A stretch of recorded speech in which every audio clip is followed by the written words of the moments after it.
Di dalam Islam ada suatu ayat di dalam surah Maryam di ayat 96. Di situ Allah Subhanahu wa taala menjelaskan begini. A'udzubillahi minasyaitonirrajim. Innal ladzina amanu wa 'amilus shalihat sayaj'alu lahumur rahmanu wudda. Sungguh, kata Allah, orang-orang yang beriman dan mengerjakan nih artinya mempraktekkan, bukan cuma teori doang. Mengerjakan amal soleh, mengerjakan kebajikan. Apa kata Allah? Allah yang maha pengasih akan menanamkan rasa kasih sayang di dalam hati mereka. Coba Anda lihat saudaraku, Anda pandang orang-orang yang mu'allaf itu. Pandang mereka. Mereka yang bertato, beringas, anak jalanan. Begitu mereka syahadatain, bersyahadat masuk Islam, hatinya akan dilembutkan oleh Allah. Kebanyakan dari mereka akan lahir rasa kasih sayang di dalam dirinya. Kenapa? Kesibukan ritual jasadnya kemudian tidak lagi tersentuh oleh hal-hal yang diharamkan. Jasad ini kalau dimasukkan nutrisi, misalnya ada orang masuk di dalamnya minuman keras, maka berpengaruh kepada fisik, berpengaruh kepada pola pikir, bahkan berpengaruh kepada cara berbicara. Nah, ketika dihentikan hal-hal yang haram masuk ke dalam tubuh, maka tubuh kita ini terpimpin. Ruh kita ini akan berzikir kepada Allah. Jantung kita kemudian akan berdenyut dengan denyutan lantunan zikir kepada Allah. Nadi, darah bergerak, semuanya sujud menyembah kepada Allah. Kenapa? Karena rumah yang ada pada diri kita yaitu jasad memuliakan Allah. Innalladzina amanu wa 'amilus shalihat sayaj'alu lahumur rahmanu wudda. Orang-orang yang beriman dan mengerjakan kebajikan, kalau Allah yang maha pengasih akan menanamkan rasa kasih sayang dalam hati mereka. Dan kasihnya umat Islam itu nggak dibuat-buat. Bukan mengharapkan sesuatu. Berbeda dengan ketika ada bencana, orang datang membagi-bagikan spanduk, membagikan handuk, selimut. Berbeda. Kalau ini enggak, murni kasih sayang itu dari dalam hati. Sehingga siapapun yang tersentuh olehnya sadar bahwa apa yang dilakukan oleh saudara muslim ini adalah karena mencari ridha Tuhannya. Nah, ini yang terjadi saudaraku. Jadi tidak mesti harus menunggu kesempurnaan ilmu habis itu baru masuk Islam. Enggak. Sama yang saya contohkan sahabat saya tadi, beliau mempelajari dan mengatakan ini keliru, ini salah, akhirnya dia syahadat. Begitu sholat dia anggap berat, ternyata begitu masuk dia pingin ditambah sholatnya. Begitu tadi dia cinta kepada makanannya, rupa-rupanya makanan yang dia makan setiap hari masuk ke dalam tubuhnya itu justru jijik untuk dia dengarkan saja, apalagi untuk memakannya. Dan dia bertanya waktu itu, Bang Suma, di dalam tubuh saya ini kan pasti ada melekat saripati babi, ada lemaknya apa segala macam. Saya katakan iya ada. Emang kenapa? Gimana cara menghilangkan, kata dia? Puasa. Puasa. Biarkan dagingmu itu terkikis, menjadi keringat, menjadi uap dan seterusnya. Sehingga setelah kamu kurus nanti kau isi dengan makanan-makanan yang halal, jasadmu akan ditumbuhi daging dari makanan yang dihalalkan oleh Allah. Saya kira begitu, saudara. Mudah-mudahan ada manfaatnya bagi saudara dan bagi saya utamanya. Silakan. Oke Bang, makasih banyak. Anda tidak terlalu tegas di sini, tapi saya terima. Jadi saya merasa dengan ilmu saya Bang ya. Jadi oke lah, ketika saya melihat atau mempelajari Quran, kemudian apa itu Islam, dan ternyata kalau batin saya mengatakan yes, ini luar biasa, membenarkan, kemudian meluruskan, tetapi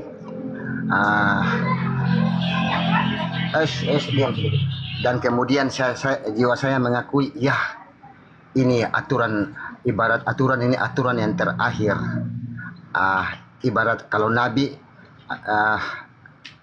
penutup Nabi ya, baginda Nabi. Kemudian Quran sebagai penutup kitab. Saya imani karena saya mendapatkan hal-hal yang memuaskan jiwa di situ. Tetapi kemudian karena duniaku, maka tentunya yang saya garis bawahi tadi, saya tidak merasa bercepat karena ayat-ayat Quran saya terjemahkan tidak harus bercepat ya, bahwa agama itu dijalani. Yang penting saya mengakui bahwa Islam itu agama yang terakhir. Kemudian saya membatasi diri untuk contohnya sunat, kemudian tidak menyentuh lagi makanan haram. Kemudian saya tahu apa yang paling dilarang dalam Quran, dalam Islam, yaitu syirik. Saya tidak lagi menyamakan sang ilahi itu dengan apapun juga, karena dia ehad, dia esa, ya itu bang maksud saya. Jadi kemudian masih banyak lagi bang yang saya catat di sini, bahwa Quran membenarkan kitab dan agama-agama sebelumnya. Tetapi alangkah baiknya kalau kita secara keseluruhan masuk ke dalam Islam. Jadi ketika jiwa saya mengakui bahwa Islam adalah agama yang benar, dan saya mengakui bahwa Muhammad adalah utusannya, tapi saya masih dengan duniaku memaksa saya untuk tetap bertahan dulu. Itu yang saya minta ketegasan. Tapi sebenarnya Anda telah membawakan sinyal bahwa Anda tidak mengatakan bahwa ayat itu harus gugur dengan sendirinya. Kalau mengacu pada ayat harus secara keseluruhan. Jadi makasih bang. Jadi saya masih memandang demikian. Terus yang terakhir nih bang, saya belajar lintas ini tentang Islam. Ada beberapa ayat yang turun kepada baginda Nabi yang ketika beliau mengetahuinya, beliau sangat bahagia, karena saya lihat catatan kaki menerangkan ayat itu.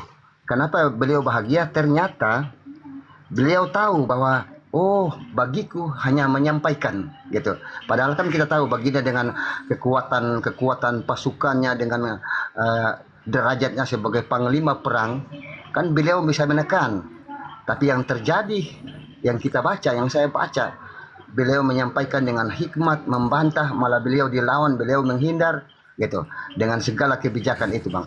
Jadi di sini makanya saya selalu melihat Komal, saya merasa bahwa banyak orang Islam itu yang tidak paham dengan Islam itu sendiri. Yang saya maksud tidak paham itu tidak paham dengan Quran gitu. Karena contohnya begini, kalian orang Kristen ya, kalian itu adalah masuk neraka. Nah saya cari dalilnya, apakah iya Quran mengiyakan kalau seorang muslim mengatakan demikian kepada orang lain? Ternyata tidak bang. Karena apa? Karena takdir akhir itu hanyalah Allah yang tahu. Saya bawakan Quran surat Al-Qasas ayat 56 dalam terjemahan. Sesungguhnya kamu tidak akan dapat memberi petunjuk kepada siapa yang kamu cintai, tetapi Allah memberi petunjuk kepada siapa yang Dia kehendaki. Hemat saya, seorang muslim itu harus berhati-hati ketika dia menjustik orang yang beragama lain, karena takdir akhir hanyalah milik Tuhan. Begitu bang, silakan. Iya, jadi di dalam Al-Quran itu tidak hanya berlandaskan satu dalil saja lantas kita mengambil kesimpulan. Memang Al-Quran sudah menggariskan innal ladzina kafaru min ahlil kitabi wal musyrikina fi nari jahannam. Orang-orang kafir itu masuk ke dalam neraka, mereka kekal di dalamnya. Sedangkan Al-Quran menjelaskan bahwa orang-orang beriman itu berperang di jalan Allah. Dan orang-orang kafir itu berperang di jalan tagut. Perintah Al-Quran, faqatilu awliya asyaitan. Perangilah saudara-saudara syaitan. Maka dari implementasi tadi tentang Islam memang tak ada paksaan. Tetapi Islam harus menyatakan yang hak adalah hak, yang batil adalah batil. Jadi kalau togut, mereka kemudian berjuang di jalan togut, artinya memerangi kebenaran dengan konsep yang mereka buat sendiri, tidak berlandaskan kepada firman Tuhan. Lalu kemudian kita tidak boleh mengkafirkan orang kafir. Itu juga keliru. Kafir itu ya kafir. Qul ya ayyuhal kafirun La a'budu ma ta'budun. Akan tetapi kita tidak boleh mencap bahwa orang ini pasti mati dalam keadaan kafir. Gak boleh. Karena sangat boleh jadi besok hari beliau menjadi umat baginda Rasulullah Muhammad sallallahu alaihi wasallam. Maka karena itulah dakwah harus disampaikan. Dakwah harus berkesinambungan. Tablik ini harus terus dilanjutkan. Debat antar agama, diskusi antar agama, sharing antar agama harus selalu dilanjutkan. Kenapa? Demi untuk menolong orang-orang yang kemungkinan bisa mendapatkan pencerahan. Ya kalau misalnya orang kafir begitu kafir tetap adalah neraka, tidak perlu kita berdakwah. Berarti kalau kafir tetap masuk surga, itu menandakan bahwa Islam pun akan masuk ke dalam surga. Kalau mereka masuk neraka, kita masuk surga. Tidak begitu. Bisa jadi orang yang beriman hari ini bisa kufur di kemudian hari. Begitu juga sebaliknya. Bisa jadi orang kafir hari ini bisa menjadi muslim di kemudian hari. Maka apa solusinya? Sampaikan tablik. Ajak orang-orang itu menjadi baik. Sampaikan Islam ini dengan cara yang baik. Dengan cara yang hikmah. Nah, kenapa? Karena Nabi Muhammad itu juga keras.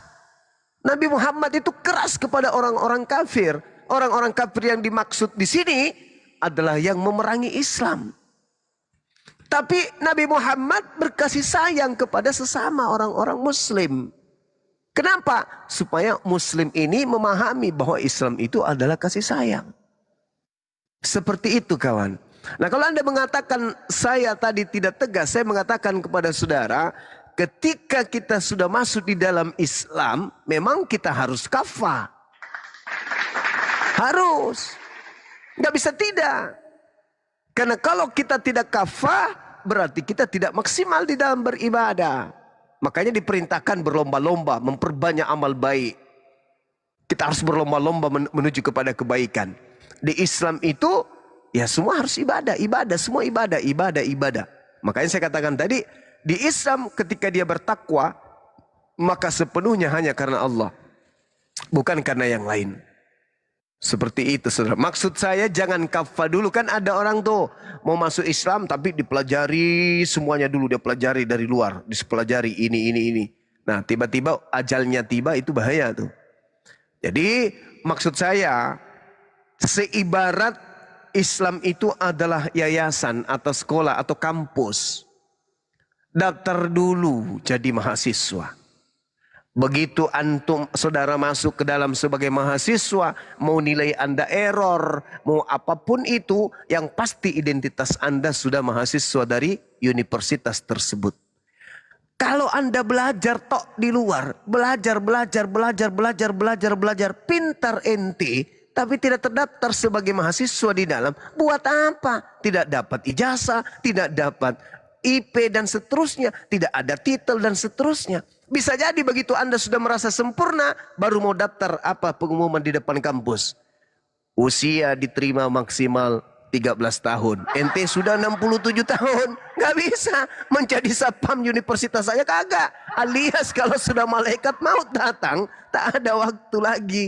Maka karena itu, kalau memang mau kafah, masuk Islam dulu, nanti setelah di dalam baru kemudian belajar sedikit demi sedikit. Ingat, sahabat-sahabat Rasulullah memeluk ajaran agama Islam, ditatar, digembleng, diospek oleh Rasulullah selama 13 tahun hanya untuk mengenal Allah saja. Ini sudah Islam mereka, 13 tahun digembleng untuk memperdalam akidah. Jadi masuk dulu. Jadi penganut Nabi Muhammad dulu. Di dalam baru semangat untuk belajar. Menjadi umat Islam yang kafah. Itu intinya. Karena kenapa? Kalau ada orang masih menyembah kepada selain daripada Allah. Sehebat apapun ilmunya. Sepaham apapun dia tentang kebenaran. Kalau masih menyembah selain daripada Allah. Maka dia syirik. Satu dosa yang tidak akan diampuni oleh Allah. Adalah mati dalam keadaan syirik. Yang lain masih diampuni oleh Allah. Meski masih dicuci oleh neraka, minimal orang itu akan mencicipi surga. Tapi kalau dia mati dalam keadaan menyembah selain daripada Allah, kekal di neraka jahanam. Nah, ini kekal ini yang bahaya. Kalau cuma sementara, meskipun neraka itu, tapi bukan kata meskipun. Hanya saja neraka itu siksaan yang paling ringannya itu ngeri juga.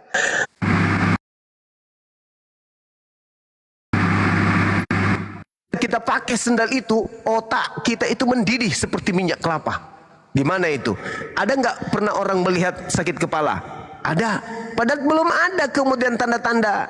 Masih juga karena terbentur sedikit sakit kepala sudah nggak bisa minum, makan, bahkan tidak pernah naiki temannya gara-gara itu. Sakit kepala. Ini otak belum mendidih. Ini di neraka siksaan yang paling ringan. Otak mendidih di dalam seperti minyak kelapa yang sedang dipanaskan. Kira-kira sakitnya seperti apa? Dan itu dirasakan dalam keadaan kekal tak ada ujungnya. Na'udzubillah, summa na'udzubillah. Maka Islam harus kafah supaya tidak menerima siksaan neraka meskipun yang paling teringan. Na'udzubillah, summa na'udzubillah. Saya kira begitu. Silakan, mungkin ada yang ingin disampaikan oleh Dinda saya Kang Dito sang muallaf ini, karena beliau punya pengalaman sebelum non muslim lalu menjadi muslim dan sekarang bercahaya sekali. Sebentar lagi dia pakai mukena itu lagi kayak kemarin. Silakan. Silakan. Assalamualaikum warahmatullahi wabarakatuh. Waalaikumsalam. Waalaikumsalam warahmatullahi wabarakatuh. Assalamualaikum warahmatullahi wabarakatuh. Waalaikumsalam. Sedikit saya untuk Pak Andika. Pak Andika, kalau sudah membaca terjemahan Al-Quran, bagi orang yang sudah mendapatkan kebenaran tentang Islam, Surah Ali Imran ayat 83 sampai dengan 85. Boleh dibacakan terjemahannya Pak, supaya teman-teman juga ikut tersharing gitu Pak. Pak Andika. Oke. Siap. Ini dulu ya Bang ya. Bentar ya.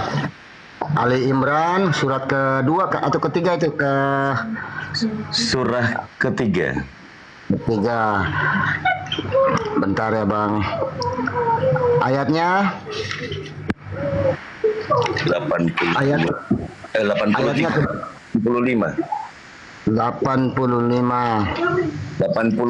sampai 85. 83 sampai 85. Oh, di sebelah 83-nya ini. 83. Saya mulai dari 83 ya, Bang ya. Ya. Terjemahan yang saya bacakan ya, Bang ya. Saya minta izin ya. Terjemahan. Oh, 82. 83-nya di mana ya? 84. Dasar oten ini Bang. Kok di sudut ini saya tidak dapat 83. Oh, yang dapat lah. Oke, saya baca. Bismillah terjemahannya. Maka mengapa mereka mencari agama yang lain selain agama Allah? Padahal apa yang di langit dan di bumi berserah diri kepadanya. 83.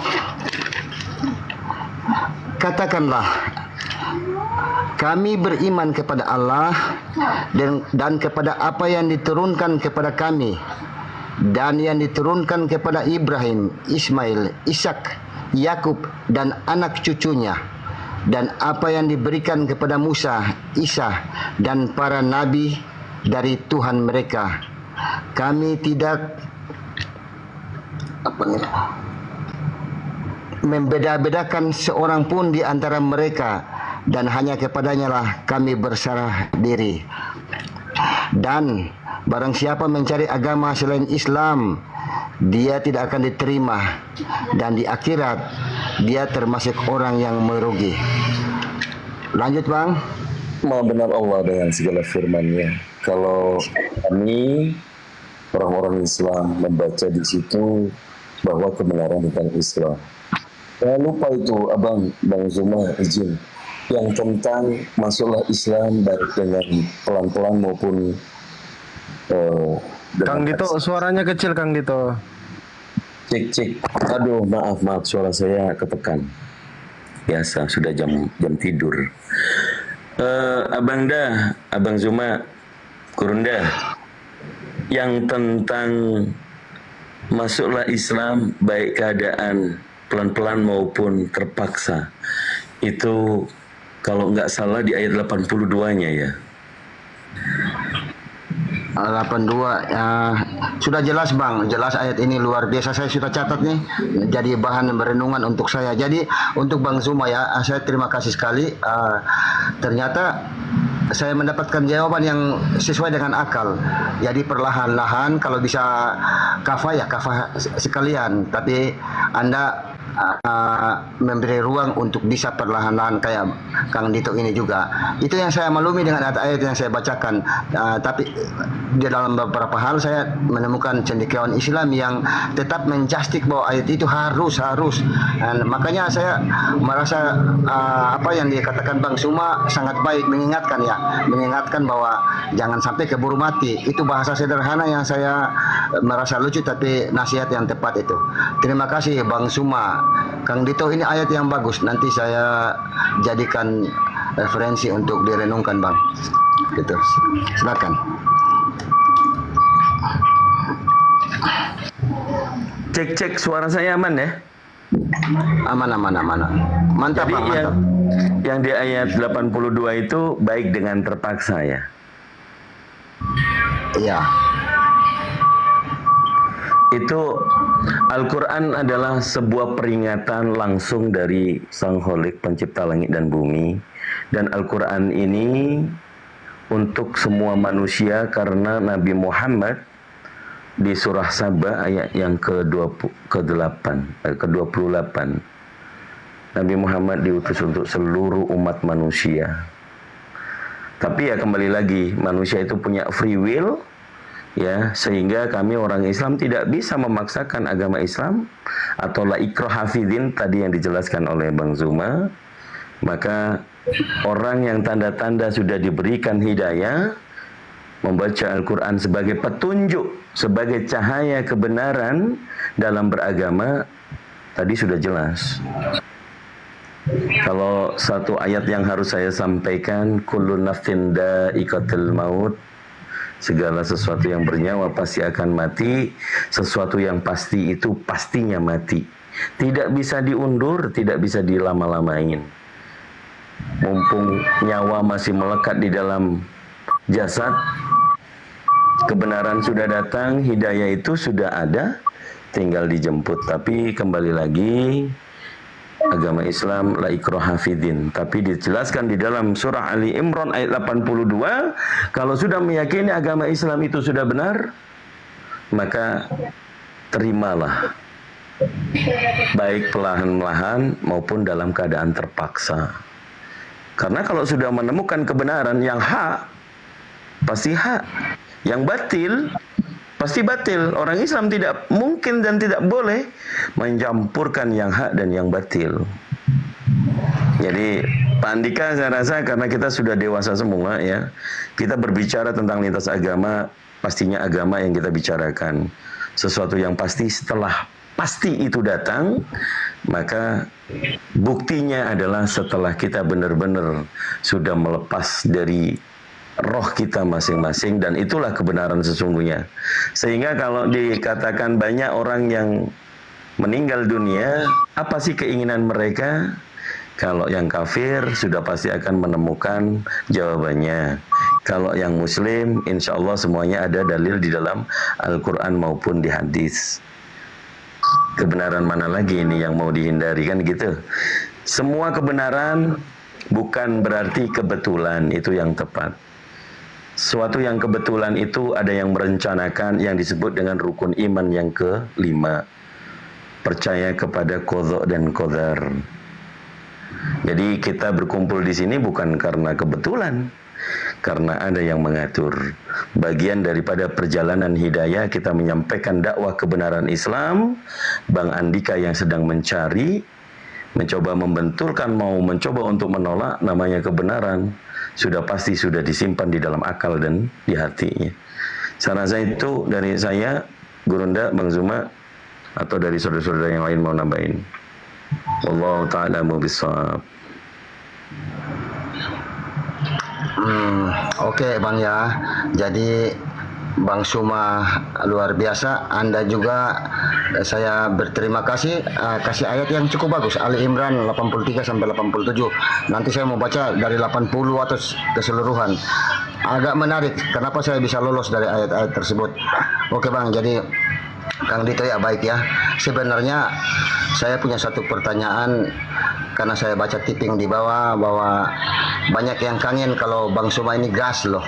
Dan saya punya pertanyaan untuk bisa Bang Suma jadikan menjawab dengan cara gas gitu. Tapi karena Bang Suma mungkin sudah istirahat, saya kalau diizinkan saya bertanya saja ke Kang Dito atau abang-abang yang lain untuk menjawabnya kalau diizinkan, Bang. Silakan Pak Andika, silakan. Oke Bang. Jadi ini tentang saya cuma melihat TikTok ya Bang ya. Tapi saya perlu mencatatnya karena menurut saya Bang menurut Andika, musik-musik itu jangan ada dulu Bang, karena banyak yang live YouTube teman-teman. Kalau bisa menghindar dulu dari suara musik itu. Izin ya Bang Andika. Ya anak saya. Oke Bang, saya lanjut ya. Ini bukan dari saya, tapi ketika saya ikuti bisa sih pakai akal gitu, bisa mengiyakan. Tapi saya tahu saya harus menanyakan yang lebih hak dalam hal ini ya, cendekiawan atau anda ini. Gini loh Bang, Quran surat Maryam ayat 17 ya. Ya, saya membacakannya dalam terjemahan. Lalu dia memasang tabir yang melindunginya dari mereka. Lalu kami mengutus roh kami, Jibril kepadanya. Maka dia menampakkan diri di hadapannya dalam bentuk manusia yang sempurna. Tadi saya bacakan dalam kurung juga saya bacakan nih Bang. Andai kata saya tak bacakan yang dalam kurung, maka bunyinya jadi begini. Lalu dia memasang tabir dari mereka. Lalu kami mengutus roh kami kepadanya. Maka dia menampakkan diri di hadapannya dalam bentuk manusia yang sempurna. Nah, dalam narasi TikTok ini, akun ini, dia tidak membaca dalam kurungnya karena dia sepakat katanya itu penambahan. Gitu. Jadi ketika dalam kurung ini kita tidak baca, kita lihat statement kalimat terakhir, maka dia menampakkan diri di hadapannya dalam bentuk manusia yang sempurna. Kemudian dia mengangkat tentang rohana, gitu. Rohana itu yang menjadi manusia. Dalam konteks ini seolah-olah ruh itu yang dalam kurung Jibril itu, tapi karena hilang dalam kurungnya, ruh itu bisa menjadi manusia Bang. Itu jadi itu yang garis tegasnya, ruh itu bisa menjadi manusia. Bagaimana Abang Kang Dito dan lain-lain untuk menanggapi ayat tersebut? Dipersilakan Bang, saya mute. Bang Zuma, monitor, bikin kopi, Mas Aku. Oke, baik. Tadi sudah disampaikan ya Bang Andika bahwa Al-Quranul Karim itu yang berbahasa Arab. Saya bacakan dalilnya sebelum nanti masuk ke pakar filsafat. Nanti saya pusing dengarnya Bang Daman. Tapi lebih logika ya. A'udzubillahi minasyaitonirrajim. Bismillahirrahmanirrahim. Inna anzalnahu Qur'anan Arabiyyan la'allakum taqilun. Shadaqallahul azim. Sesungguhnya kami menurunkan Quran berbahasa Arab agar kalian memahami maknanya. Kalau yang kita ambil dari terjemahan adalah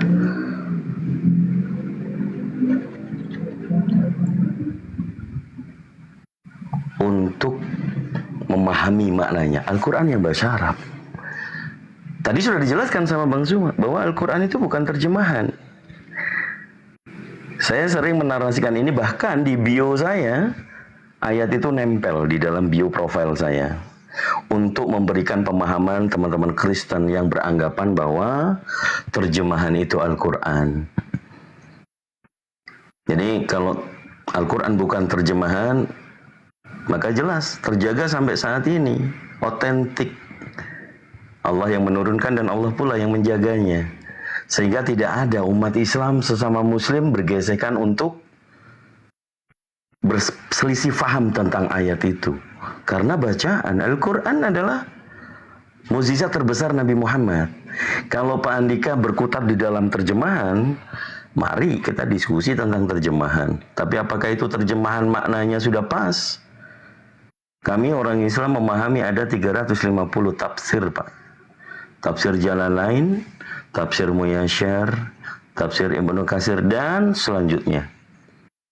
Jadi kalau pemahaman terjemahan, maka kurang bil hikmah. Tapi bacaan Al-Quran dijanjikan adalah 1 huruf bernilai 10 pahala kebaikan.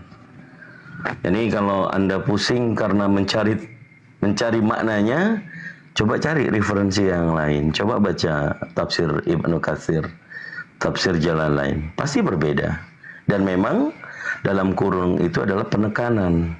Bagaimana umat Islam mengerti tujuan ayat itu tidak letterlek dengan translation.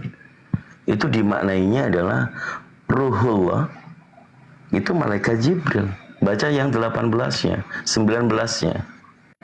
Maka akan ketemu, oh malaikat Jibril yang bertemu dengan Bunda Maryam, memberitahukan bahwa akan mengandung seorang anak yang penciptaannya seperti penciptaan Nabi Adam alaihissalam, menggunakan kalimat kun fayakun, jadi maka jadilah. Yang sering teman-teman Kristen mengartikan firman menjadi manusia tanpa bisa menjelaskan firman itu perkataan apa, dan itu tidak pernah terjawab. Kalau di Islam Al-Quran itu Masya Allah, apa isi daripada firman itu? Kun fayakun, jadi maka jadilah. Itu dari saya, Pak Andika, mudah-mudahan dapat dipahami. Assalamualaikum warahmatullahi taala wabarakatuh. Waalaikumsalam warahmatullahi wabarakatuh. Oke, sekarang kita pakai kepala nih. Karena ibaratnya kita harus tahu dulu Pak, mekanisme daripada Al-Quran. Mekanisme Al-Quran itu ada sang sumber utama yaitu Allah, adanya kalam penyampai yaitu malaikat Jibril, adanya Nabi Muhammad sebagai penerima, dan adanya kita sebagai pengonsumsi. Maka dari itu, kita harus tahu, tidak selamanya yang dikatakan aku itu Allah, tidak selamanya yang dikatakan dia di dalam Al-Quran itu Allah, dan tidak selamanya yang dikatakan kami di dalam Al-Quran itu Allah. Layaknya Bapak sebagai sang penyampai, ketika kemudian Bapak ingin menyampaikan satu informasi kepada Kang Dito, jikalau Bapak mengatakan kata dia, berarti Bapak sedang menceritakan sesuatu.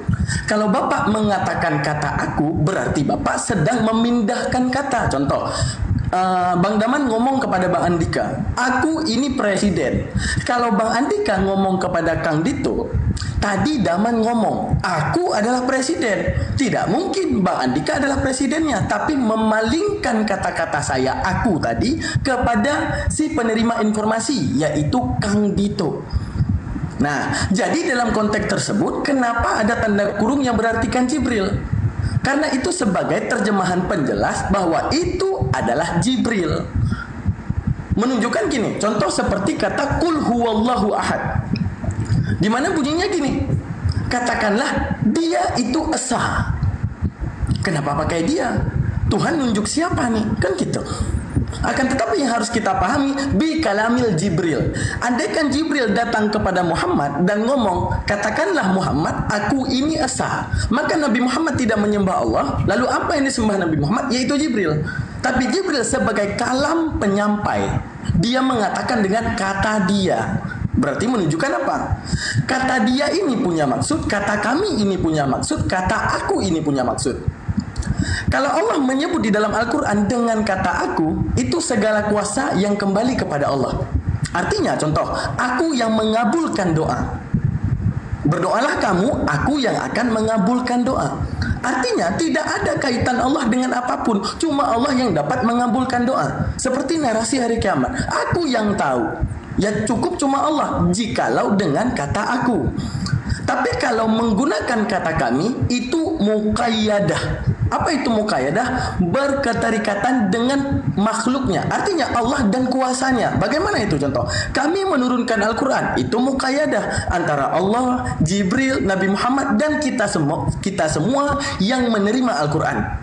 Tapi kalau Allah menyebutkan aku, itu hanya cuma kembali kepada Allah. Tapi kalau disebutkan kami, itu muqayyadah. Seperti itu dikatakan, kami turunkan Al-Quran, maka Al-Quran ini berproses. Kami menciptakan langit dan bumi, maka langit dan bumi ini berproses. Kami meniupkan ruh, maka daripada adanya kehidupan meniupkan ruh, itu berproses. Adanya datang malaikat Jibril dulu, adanya Maryam nanti penerima, adanya yang namanya diberikan kehidupan, maka disebut dengan kata kami. Nah, seperti itu Bapak. Itu mekanisme daripada Al-Quran. Boleh nambahin pakai ayat? Masya Allah. Ada suara mixer. Oh, sorry. Boleh nambahin pakai ayat Kang Dito? Kalau enggak lanjut. Oke. Silakan. Izin para tuan guru ya. Jadi biar teman-teman paham, yuk kita pakai datanya teman-teman. Tadi kan yang ditanya termaktub dalam Maryam 17. Di sini dikatakan bahwa roh kami, kenapa kok dalam tanda kurung Jibril? Padahal itu kan harusnya roh Allah. Nah, kita pahami baik-baik ayat by ayat. Karena kalau kita memahami Al-Quran, itu ayat pakai ayat. Di sini dikatakan dia dalam kurung Maryam memasang tabir dalam kurung yang melindunginya dari mereka. Lalu kami mengutus roh kami dalam kurung Jibril kepadanya. Tadi pemahaman Pak Andika kan, roh kami itu, oh kalau di dalam kurung itu ternyata Allah. Nah, itu diperjelas dalam surat Al-Baqarah ayat 87. Aku langsung bacain terjemahannya aja ya pada frase ini. Kami juga telah menganugerahkan. Ehonya kecilin dikit. Oh ya, sorry. Aduh, cek. Hah, jelas ya? Oke. Kami juga telah menganugerahkan kepada Isa, putra Maryam, bukti-bukti kebenaran, serta kami perkuat dia dengan Ruhul Kudus. Yang mana dimaksud dalam Maryam 17, roh kami itu adalah Ruhul Kudus. Ini masih besar kah ekonya, Akang? Udah aman. Lumayan Bang, tapi mantap juga lah. Oke, silakan. bentar, cek. Masih ada eko kah? Udah. Oke, aman. Jadi kalau kita lihat Pak Andika, dalam Maryam 17 roh kami ini siapa? Itu diperjelas oleh Quran surat Al-Baqarah ayat 87 bahwa di sini kami perkuat dia dengan Rohul Kudus. Siapa yang diperkuat? Isa melalui Maryam. Lalu kita bagaimana meng-cross check bahwa Ruhul Kudus itu adalah malaikat Jibril? Nah, kita buka di sini dalam surat An-Nahl ayat 102. Yang mana di sini katakanlah Nabi Muhammad Ruhul Kudus dalam kurung Jibril yang menurunkan apa? Al-Quran. Kita umat muslim sedunia sepakat bahwa Al-Quran diturunkan oleh Allah melalui perantara Ruhul Kudus yang diterima oleh Nabi Muhammad lalu disampaikan kepada seluruh manusia. Wa ma arsalnaka illa kafatal linnas. Di mana lagi kita bisa mengetahui Ruhul Kudus adalah malaikat Jibril? Kita bisa cek dalam Asy-Syura 192 dan 193. Sesungguhnya ia Al-Quran benar-benar diturunkan Tuhan semesta alam. Ayat selanjutnya, bahwa ia Al-Quran dibawa turun oleh Ruhul Amin, salah satu gelar malaikat Jibril lagi, yang ada Ruhul Kudus dan ada Ruhul Amin. Jadi jelas ya, kalau kita pakai ayat, kita mengetahui siapa nih Ruhul Kudus.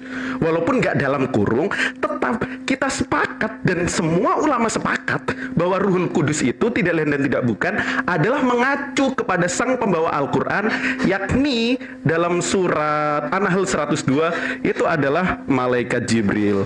Mungkin itu tambahan ayatnya. Oke Bang ya, jadi itu rincian yang paling baik. Saya catat di sini Al-Baqarah 87 dan An-Nahl 102 ya Bang ya. Itu menjawab inti dari pertanyaan saya Bang. Jadi saya mengucapkan terima kasih. Walaupun kalau ini kesempatan buat saya, sekali lagi saya bertanya untuk mendengar bukan untuk membantah. Jadi rincian dari keterangan tadi yang saya bacakan surat Maryam 17 itu malaikat dan roh itu berbeda dalam pencarian searching saya ya. Itu ada dalam Al-Qadar ayat 4. Pada malam itu turun para malaikat dan ruh dengan izin Tuhannya untuk mengatur segala urusan. Kemudian kalau tentang Kudus, Al-Qudus itu adalah nama yang disematkan kepada Sang Ilahi, Sang Allah. Itu didasarkan pada Quran surat Al-Jumu'ah, maksudnya tentang kekudusan, dan merupakan salah satu dari asma nama Allah itu, yaitu Al-Qudus, Bang. Saya cuman mengangkatnya, apapun Anda lebih berhak dan saya akan menerimanya, Bang. Silakan. Oke. Singkatnya gini, Pak. Oh ya, silakan Kang Dito. Tafadhol. Afwan. Siap. Saya cuma mau cross check saja karena dari tadi Pak Andika kan sudah membaca terjemahan, kemudian meminta mengkonfirmasi kepada kita. Poinnya tadi Bang, poinnya kembali lagi kita mau jelaskan seperti apapun, memahami makna itu bukan hanya dari terjemahan. Tapi yang saya perlu, boleh nih saya balik nanya ya, untuk supaya ada kembali diskusi yang perlu saya tanyakan kepada Pak Andika. Pak Andika, Pak Andika untuk saat ini percaya bahwa Allah itu satu-satunya pencipta langit dan bumi, bahkan seluruh alam semesta? Oke. Sangat percaya. Pak Andika percaya bahwa Nabi Muhammad diutus untuk seluruh umat manusia? Ketika melihat Quran saya sangat percaya, malahan yakin, Bang. Oke. Apakah Pak Andika percaya Al-Quran itu dari Allah dan diberikan kepada Nabi Muhammad sebagai petunjuk umat manusia? 99,9% percaya, Bang. Namun akal mengatakan seperti yang tak saya tanyakan ini untuk mendapatkan angka 100%, Bang. Baik. Jadi pemahaman Islam yang step by step itu memahami Al-Quran sebagai petunjuk dan pedoman hidup kita. Tapi yang utama tadi, Abang secara akal, Bang Andika sudah Islam. Makasih, Bang, makasih. Secara akal sudah Islam, apakah sudah siap untuk mengikrarkan? Iya, Bang, saya dalam perjalanan akal untuk mencapai angka 100, Bang. Tetapi kalau hal yang menurut Abang tidak bisa langsung dibagi, saya percaya bahwa saya dibekali Al-Baqarah ayat 87, surat Anfal juga 102 tadi. Cuma kenapa saya tanyakan, karena pasti Anda sendiri percaya bahwa iman Kristen menganggap bahwa ruhullah atau Ruh Kudus itu adalah milik Sang Tuhan, gitu, Bang. Makanya di sini saya ingin menyempurnakan akal saya, Bang. Tetapi kembalinya ke Anda juga. Oke, Pak Andika titip satu lagi ayat, Pak Andika, Al-Fatir 37, dibuka Al-Fatir 37. Al-Fatir 37. 37 ya, Bang. Makasih, Bang, ya. Ya. Tapi sebenarnya Pak Andika, Coba dibacakan dulu. oh ya, lanjut. Oh ya, aku mau nyampein sedikit. Sebenarnya juga di Bible itu roh itu ciptaan loh, Pak Andika. Jangan salah loh. Oh iya Bang Gol. Jadi saya melihat Bible tadi, iya ciptaan. Nah makanya kalau bisa bagaimana ciptaan, Bang? Sedangkan itu tidak terlihat ya? Atau bagaimana? Saya kurang paham juga. Saya cuma akal saya mengatakan bagaimana ciptaan sedangkan bisa tidak terlihat ya, Bang, ya? Atau dipersilakan, Bang Gol. Itu tadi mungkin dibaca dari Bang Daman dulu. Habis ini saya siapkan datanya. Surat berapa, Bang Daman? Al-Fatir 37, itu peringatan dan nasihat bagi orang yang belum beriman. Oh iya, Al-Fatir 37. Bang, Al-Fatirnya surat keberapa ya? Supaya cepat. Coba ya, saya lihat dulu ya. Ya, kalau ada di situ aja, Bang. Enggak, yaudah saya bacakan bolehlah. Siap. 37. Nah, yaudah saya jelaskan aja, nanti Abang bisa kemudian cross check di HP-nya Abang. Jadi gini. Itu lebih baik, Bang. Makasih, Bang. Itu lebih baik. Suatu saat di alam neraka, yang merupakan Al-Quran ini adalah pemberitahuan daripada Allah. Allah mendeskripsikan bagaimana orang yang belum kembali kepada Allah di alam neraka. Apa yang mereka katakan? Mereka berteriak di neraka itu, "Ya Tuhan kami, keluarkanlah kami dari neraka." niscaya kami akan mengerjakan kebajikan bukan seperti perbuatan yang pernah kami kerjakan dulu. Di mana penghuni neraka yang tidak menyembah Allah, mereka kemudian berteriak, ya Allah, hidupkan kami lagi untuk menyembahmu. Kami telah memilih Tuhan-Tuhan yang selainmu. Maka jikalau engkau mengizinkan kami hidup sekali lagi, maka kami akan kembali bersujud kepadamu di luar apa yang pernah kami kerjakan. Lalu Allah mengatakan kepada mereka, hei anak manusia, bukankah kami telah memanjangkan umurmu dalam masa yang cukup? Iya juga ya Allah. Untuk apa? Ada kusuruh engkau untuk salat? Tidak. Ada kusuruh engkau untuk membaca Al-Quran? Tidak. Satu, untuk dapat berfikir bagi orang yang mau berfikir. Di mana mulut kejimu? Di mana otak kejimu? Hingga saat engkau melihat yang ada di muka bumi ini tidak patut untuk kau sembah. Engkau melihat lembu tak pantas untuk disembahkan. Engkau kemudian melihat manusia tidak pantas untuk kau sembahkan. Akan tetapi karena ada teks yang datang daripada masa dahulu, kemudian engkau menyembah manusia. Coba pikirkan di dalam akalmu. Andaikan bagaimana seandainya kamu juga dituliskan Tuhan, apakah 2000 tahun yang akan datang daripada hidupmu di tahun 2025 kamu juga akan kemudian jadi Tuhan, sama seperti teks yang mengatakan manusia itu jadi Tuhan? Padahal engkau punya pikiran di mana apa yang ada di muka bumi ini tidak patut untuk kau sembahkan. Tunjukkan kepada aku ketika aku memberikan matamu. Tunjukkan kepada aku ketika kemudian aku memberikan matamu satu saja makhluk di muka bumi ini yang patut dan layak disebut Tuhan. Matahari Tuhan. Matahari berganti dengan bulan. Pantaskah kau menyembahnya? Tidak. Bulan Tuhan, tidak mungkin.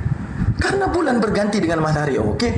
Manusia Tuhan, manusia sama seperti engkau melihat dirimu. Engkau dilahirkan, iya. Bagaimana engkau akan mengatakan dengan mulut kejimu bahwa aku bisa dilahirkan?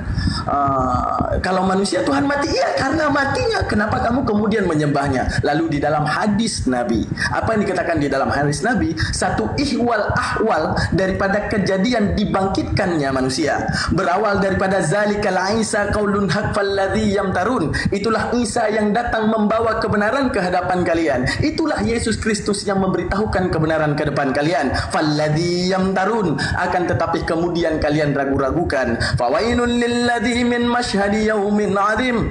Apa dikatakan? Faqtalafal ahzamu min bainihim fawailul lilladzi min masyhadi yaumin 'adzim. Apa dikatakan? Berselisih paham daripada golongan itu.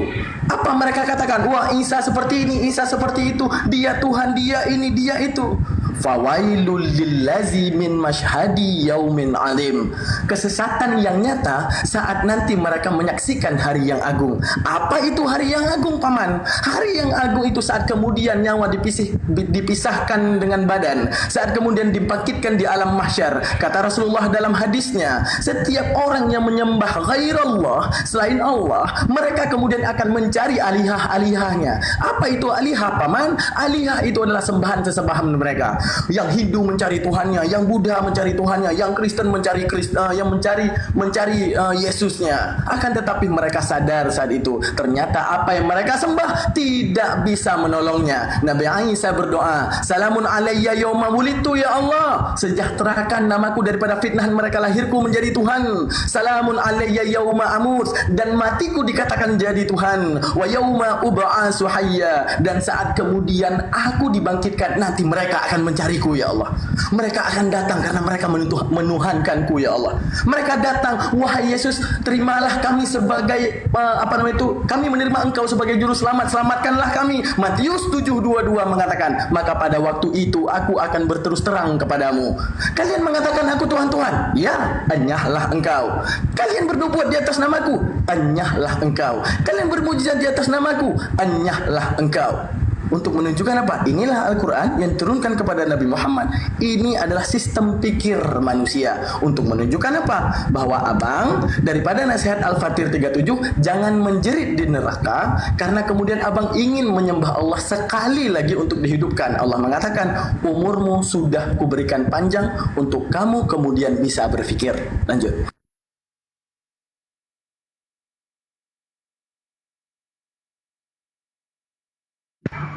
Abang-abang luar biasa, tegas, berapi-api, tapi punya kesan yang sangat dalam. Saya mungkin cuma bisa mengucapkan terima kasih tuh Bang, tegas dan berdalil Itu yang saya maksud Bang. Jadi terima kasih sudah kasih waktu untuk saya untuk bertanya dan sudah menjawab. Sekali lagi saya mengucapkan terima kasih Bang. Andaikan Anda berkenan, ini yang terakhir. Ini ringan saja. Mungkin cuman pendapat menurut akal ya Bang ya. Kalau ada dalilnya kan lumayan. Kalau saya dipersilakan, ini yang terakhir Bang. Minta izin ya, boleh ya? Silakan. Gini Bang, dalam lintas agama saya, dalam pencarian saya tentang agama yang benar, saya cukup lama melihat Quran dalam terjemahan. Tapi dengan demikian pun saya sudah tanya kepada cendekiawan bahwa ayat-ayat Quran itu 90% mukamat, jelas dan nyata yang tidak perlu tafsir berlebihan gitu. Tetapi saya tahu bahwa sebaiknya saya mendapatkan panduan juga. Makanya saya naik dan selalu bertanya kepada orang yang lebih hak Bang. Tentang ini Bang, menurut Anda, saya mendapatkan, jadi dasarnya karena saya cukup paham Quran dalam terjemahan ya. Jadi saya tahu siapa Isa di sana, siapa Siti Maryam di sana. Dan kedua orang yang saya sebut tadi adalah orang-orang yang disucikan dalam Quran. Di antara 3 sosok dalam Quran itu, 2 di antaranya Siti Maryam, ibundanya Isa. Itu adalah orang-orang yang disucikan. Namun saya mendapatkan, saya mohon maaf, dalam komal-komal ini ada juga orang-orang yang sudah jelas mengklaim dirinya beragama. Makanya dalam hati saya, orang ini kurang paham tentang Quran itu sendiri, yang mengklaim dirinya sebagai orang Islam. Contohnya kayak dia memasang topik dalam komal Bang, atau dia berucap seperti ini. Saya sudah mendapatkannya berkali-kali, dan saya pinjam bahasa Islam, saya istighfar, malah merintih hati saya ketika memahami Quran dengan baik. Dan saya mendapatkan orang-orang yang tidak memahami Quran. Apakah Anda setuju saya katakan tidak memahami Quran? Karena statement seperti ini, umpamanya dalam narasinya dia membawakan bahwa Bunda Maryam, dia versi Kristen kan, versi Bible, Bunda Maryam itu berselingkuh dengan tentara Romawi. Nah di situ saya istighfar ya Bang. Saya lihat orang ini tidak memahami Quran. Kemudian Yesus dikata-katai atau dipasang topik yang tidak senonoh. Umpamanya kalau Yesus dianggap terkutuk, mungkin menurut akal iya. Tapi kalau Yesus terkutuk, kalau dipasang di topik, saya meyakini bahwa Yesus Kristus itu adalah sosok yang sama dengan Isa putra Maryam yang disucikan, saya maksud tadi. Apakah layak statement itu lahir dari seseorang yang mengaku dia Muslim? Silakan abang-abangku. Ya, sebelumnya kita sapa dulu Bang Handi. Assalamualaikum. Bang Handi. Assalamualaikum warahmatullahi wabarakatuh, Paman Hande. Masya Allah. Waalaikumsalam warahmatullahi wabarakatuh. Masya Allah. Sini aja dulu. Iya, kita coba monitor lagi ya, Gurunda, Bang Zuma.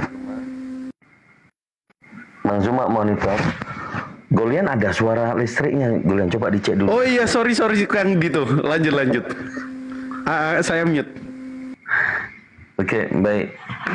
Pemahaman kristologi saya perlu jawab, sampaikan izin ya, Bang Handi, Bro Daman, dan Golian, serta Gurunda yang saya hormati. Di ilmu kristologi Bang, tidak semua orang itu memahami. Kristologi ini kan tentang Kristus atau Yesusentris. Kalau kita melihat bahwa ternyata Yesus sendiri mengatakan akan ada Yesus yang lain. Matius 24 nomor yang keempat dan kelima. Di situ Yesus sendiri yang berkata, waspadalah, akan datang penyesat menggunakan namaku dan mengaku aku Kristus. Ini kalau oknum yang tadi disebutkan sama Pak Andika, ya kalau menyebutkan seperti itu, apa narasi polemiknya?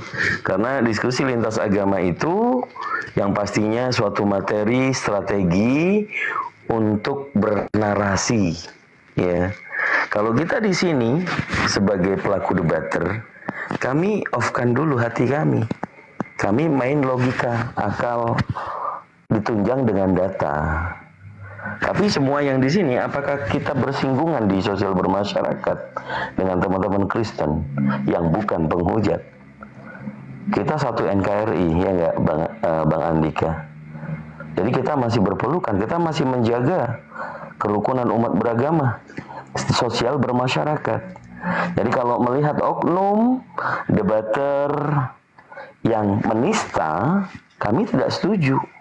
Satu visi dan misi kami, Bang Zuma sebagai ketua pembina kami, mengajarkan kepada kami bahwa dalam bernarasi tidak ada penistaan, apalagi sampai menginjak Bible.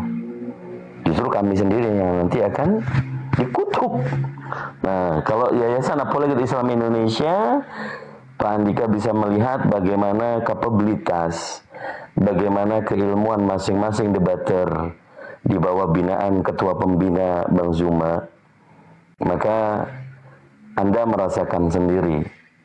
Anda sopan, kami segan. Anda barbar, kami bisa beberapa kali barbar gitu loh.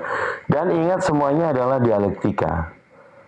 Terutama kami semuanya adab yang lebih kita utamakan. Itu kalau di sisi pemahaman saya.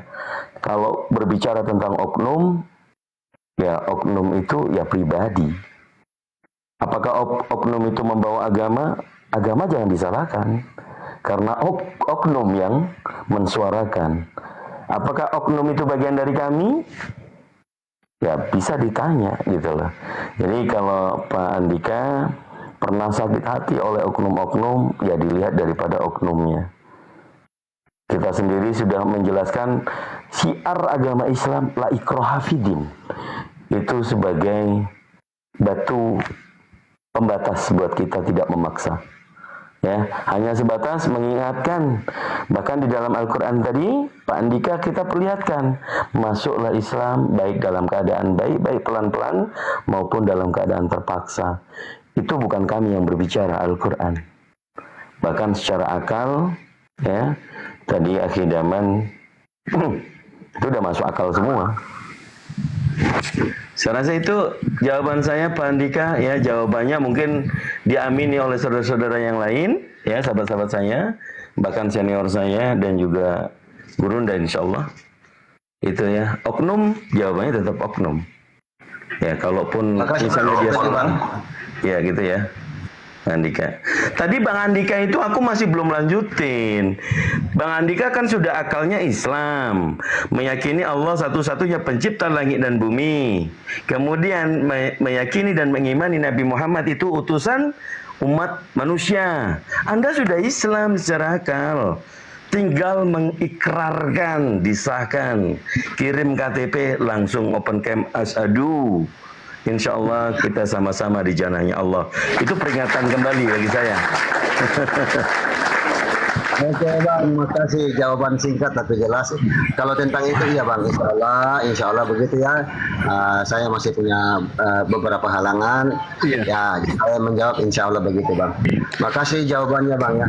Makasih. Tapi Pak Andika nyambung dikit dong, nyambung dikit aja, habis ini ke Gurunda dikit. Boleh, 1 menit. Silakan. Nabi Isa sama Yesus sama berarti ya? Udah Bang, itu cukup lama dan saya mencapai 100%. Saya 100% saya lihat dari ayat Quran dan narasi ulama bahwa itu sosok yang sama walaupun dalam cerita yang berbeda Bang. Berarti percaya dong kalau Yesus itu ciptaan dalam Al-Quran gitu ya Pak Andika? Saya tidak perlu menanyakan kepada siapa-siapa karena Yesus berkata sendiri bahwa aku diutus. Begitu Bang. Enggak, ciptaan. Kalau diutus kan masih ngambang. Ciptaan gitu ya? Iya. Ruhullah yang saya maknai sebagai kun fayakun. Oke, ciptaan berarti ya. Kalau Bapak konsisten pakai pandangan Nabi Isa atau Yesus dalam Al-Quran bahwa Yesus itu ciptaan. Dalilnya di mana? Dalam Ali Imran ayat 59. Mungkin itu ya konfirmasinya sedikit. Terima kasih. Disambung mungkin Kang Dito dan Gurunda. Tafadol. Baik. Ali Imran berapa Bang? Sebentar. Ali Imran berapa Bang? 59. Imran 59. Makasih Bang. Lanjut. Siap. Lanjut. Ya, ini kebetulan ada Margareta ya. Kang Dito Kristen ini ya. Margareta. Aduh. Bang Andika itu Islam itu. Nah kan? Aduh, perempuan ini memang, aduh. kenapa perempuan ini ya? Aduh. Bentar Bang ya, saya klarifikasi ya. Demi Allah, saya terlahir Kristen. Cuma narasi saya, memang sudah puluhan tahun saya tidak ke gereja lagi, dan bahasa saya tetap dituduh sebagai seorang Islam. Ya, Islam makanya apa? saya. Ya, jadi kalau Anda mengatakan dari narasi, alhamdulillah saya terima kasih ya. Tapi kalau Islam secara kafah-kafah yang saya maksud bersyahadat dan didengarkan oleh telinga orang lain belum ya, Bu ya. Makasih. Tuh, Pak Andika, saya lagi dong, bentar mau pulang ibu-ibu ya dengar. Pak Ya, Andika, masuk Bang Andi, masuk Bang Andi. Bro Andika, pantas nggak Tuhan mati, Bro Andika? Bang mau tanya Ibrahim ayat bentar dulu, 4. bentar. Bro Andika, pantas nggak Tuhan mati? Silakan Bang bertanya Bang, silakan. Saya berterima kasih kalau bertanya Bang. Iya, menurut Bang Andika, pantas nggak Tuhan mati disalib? Kita kembali ke makna Tuhan. Kalau Tuhan dalam paham nasional, Tuhan dalam paham tauhid dan monoteisme itu tidak masuk akal ya Bang. Karena Tuhan itu sumber hidup, daripadanya segala muasal hidup Bang. Ya, Jadi kalau tapi menurut Margareta, ya Tuhannya mati disalib. Margareta nih. ada Bertanya Ibrahim ayat 4. Ntar dulu Margareta, kenapa lu percaya Tuhan mati Margareta? Gimana? Kenapa bisa Tuhan mau mati? Kenapa bisa Tuhan mati? Nggak ada mati Tuhan. Terus yang mati disalib siapa? Memang mati, cuman kan hidup kembali. Emang mati cuma. Aduh. Nggak ada Tuhan mati. Nggak ada katanya Tuhan mati, tapi memang Nggak mati ada gimana Tuhan sih? mati. Hidup kembali. Waktu hidup kembali jadi pernah mati dong. Pusing. Pernah mati, cuman menyerahkan dirinya. Pernah mati menyerahkan dirinya. Tuhan kok Iya. pasrah menyerahkan diri? Emang apa salahnya menyerahkan diri? Sudah ternubuatkan oleh Tuhan. Tuhan siapa menubuatkan Tuhan? Dirinya sendiri. Oh dia menubuatkan. Lucu kan kalau sama gua lucu Sebab kan? maha kuasa. Aduh. Apa yang dikuasai Yesus waktu disalib? Bisa hidup kembali. Waktu proses penyaliban itu siapa yang berkuasa? Dirinya, menyerahkan dirinya Menyerahkan dirinya kepada siapa? kepada rohnya. Menyerahkan dirinya kepada rohnya gimana sih? Bahasa Kepada Indonesia. rohnya. Kepada roh Pandika. keilahiannya. Pak Andika ini bahasa Indonesia apa ini Pak Andika? Margareta ini. Bang mau tanya Ibrahim ayat 4. Ntar dulu. Bang Andika ini bahasa Bagaimana, Bang? Indonesia apa ini? bahasa Indonesia siapanya Bang? Itu Margareta. Katanya Yesus mati, dia serahkan rohnya kepada rohnya. Kepada roh ada. keilahiannya yang di surga. Iya Ibu. Pada akhirnya Yesus akan kembali ke kanan Bapaknya. Kemudian di Wahyu di surga itu ada dua tahta.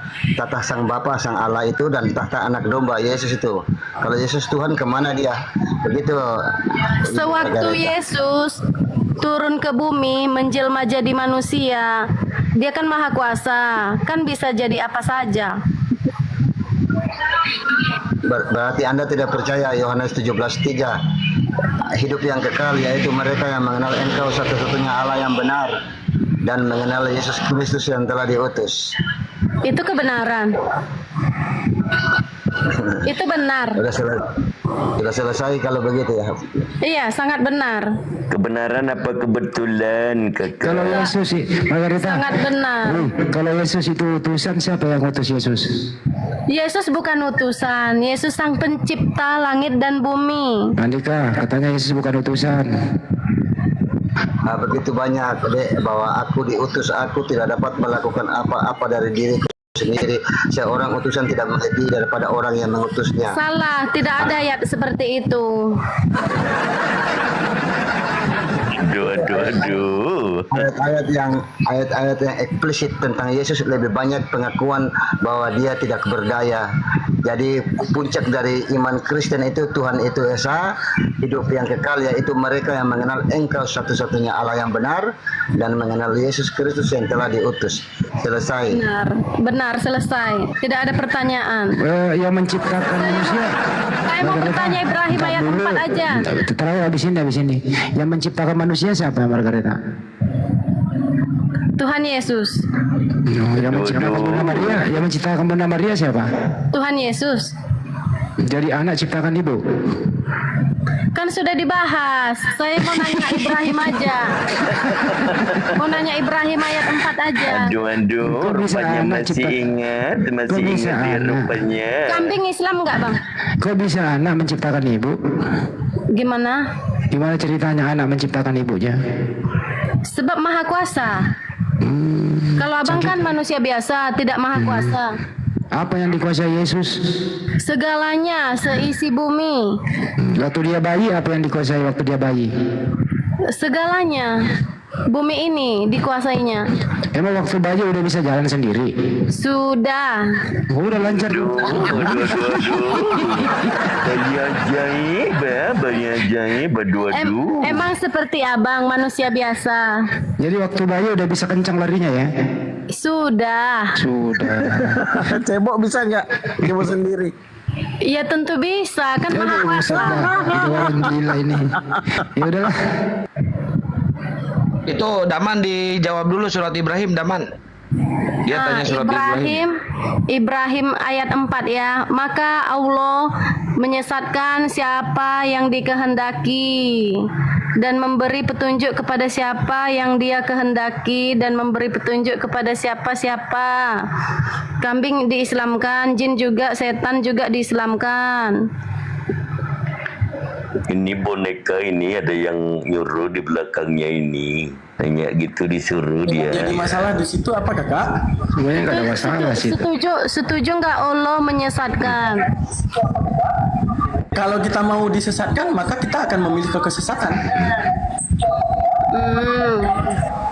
Kurang jelas kok, kau diberi akal, kau sendiri yang sesat. Agedaman, noise. Kau itu kan Matiin. Kau itu kan manusia ciptaan paling sempurna. Kau diberi akal supaya kau pakai akalmu, tapi kau nggak pakai akalmu, kau yang sesat sendiri. Oke. Mana sih? Maunya Allah wajib menikah 14 kali nggak? Di mana tertulis 14 kali? Ada aja. Ini anak ini. Allah berperang nggak? Allah berperang Allah nggak? berperang. Kok Allah berperang gimana? Udah tengah malam ini ya, udah tengah malam Akang. Tolong Akang, udah tengah Allah malam. berbohong nggak? Lebih baik kau pergi ke Mampang Perapatan. Aduh. Kakak memang benar mau dengar jawabannya apa gimana? Kalau nggak mau nggak apa-apa, lanjut aja. Coba aja, bisa nggak lu serius jawab? Coba. Oke, ini nih aku coba jawab serius ya. Kotoran Allah SWT suci nggak? Kan nggak bisa kita jawab kan? Kok Allah punya kotoran gimana sih? Abang-abang boleh saya usul untuk si ibu ini, boleh ya? Silakan. Nah, maksudnya kalau Pak Andika jangan usul, mending marahin aja. Mending marahin. Maksud saya boleh dijawab kalau open cam, Bang. Kalau tidak dijawab, enggak usah dijawab. Kalau tidak open cam, tidak usah dijawab, Bang.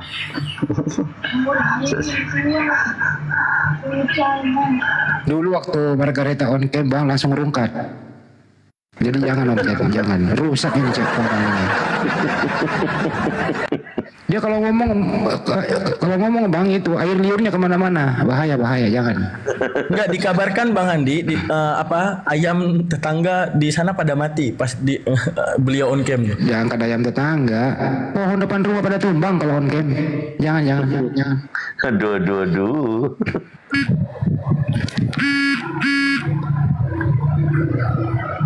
Margareta, kalau kamu mau pernah makan babi nggak Margareta?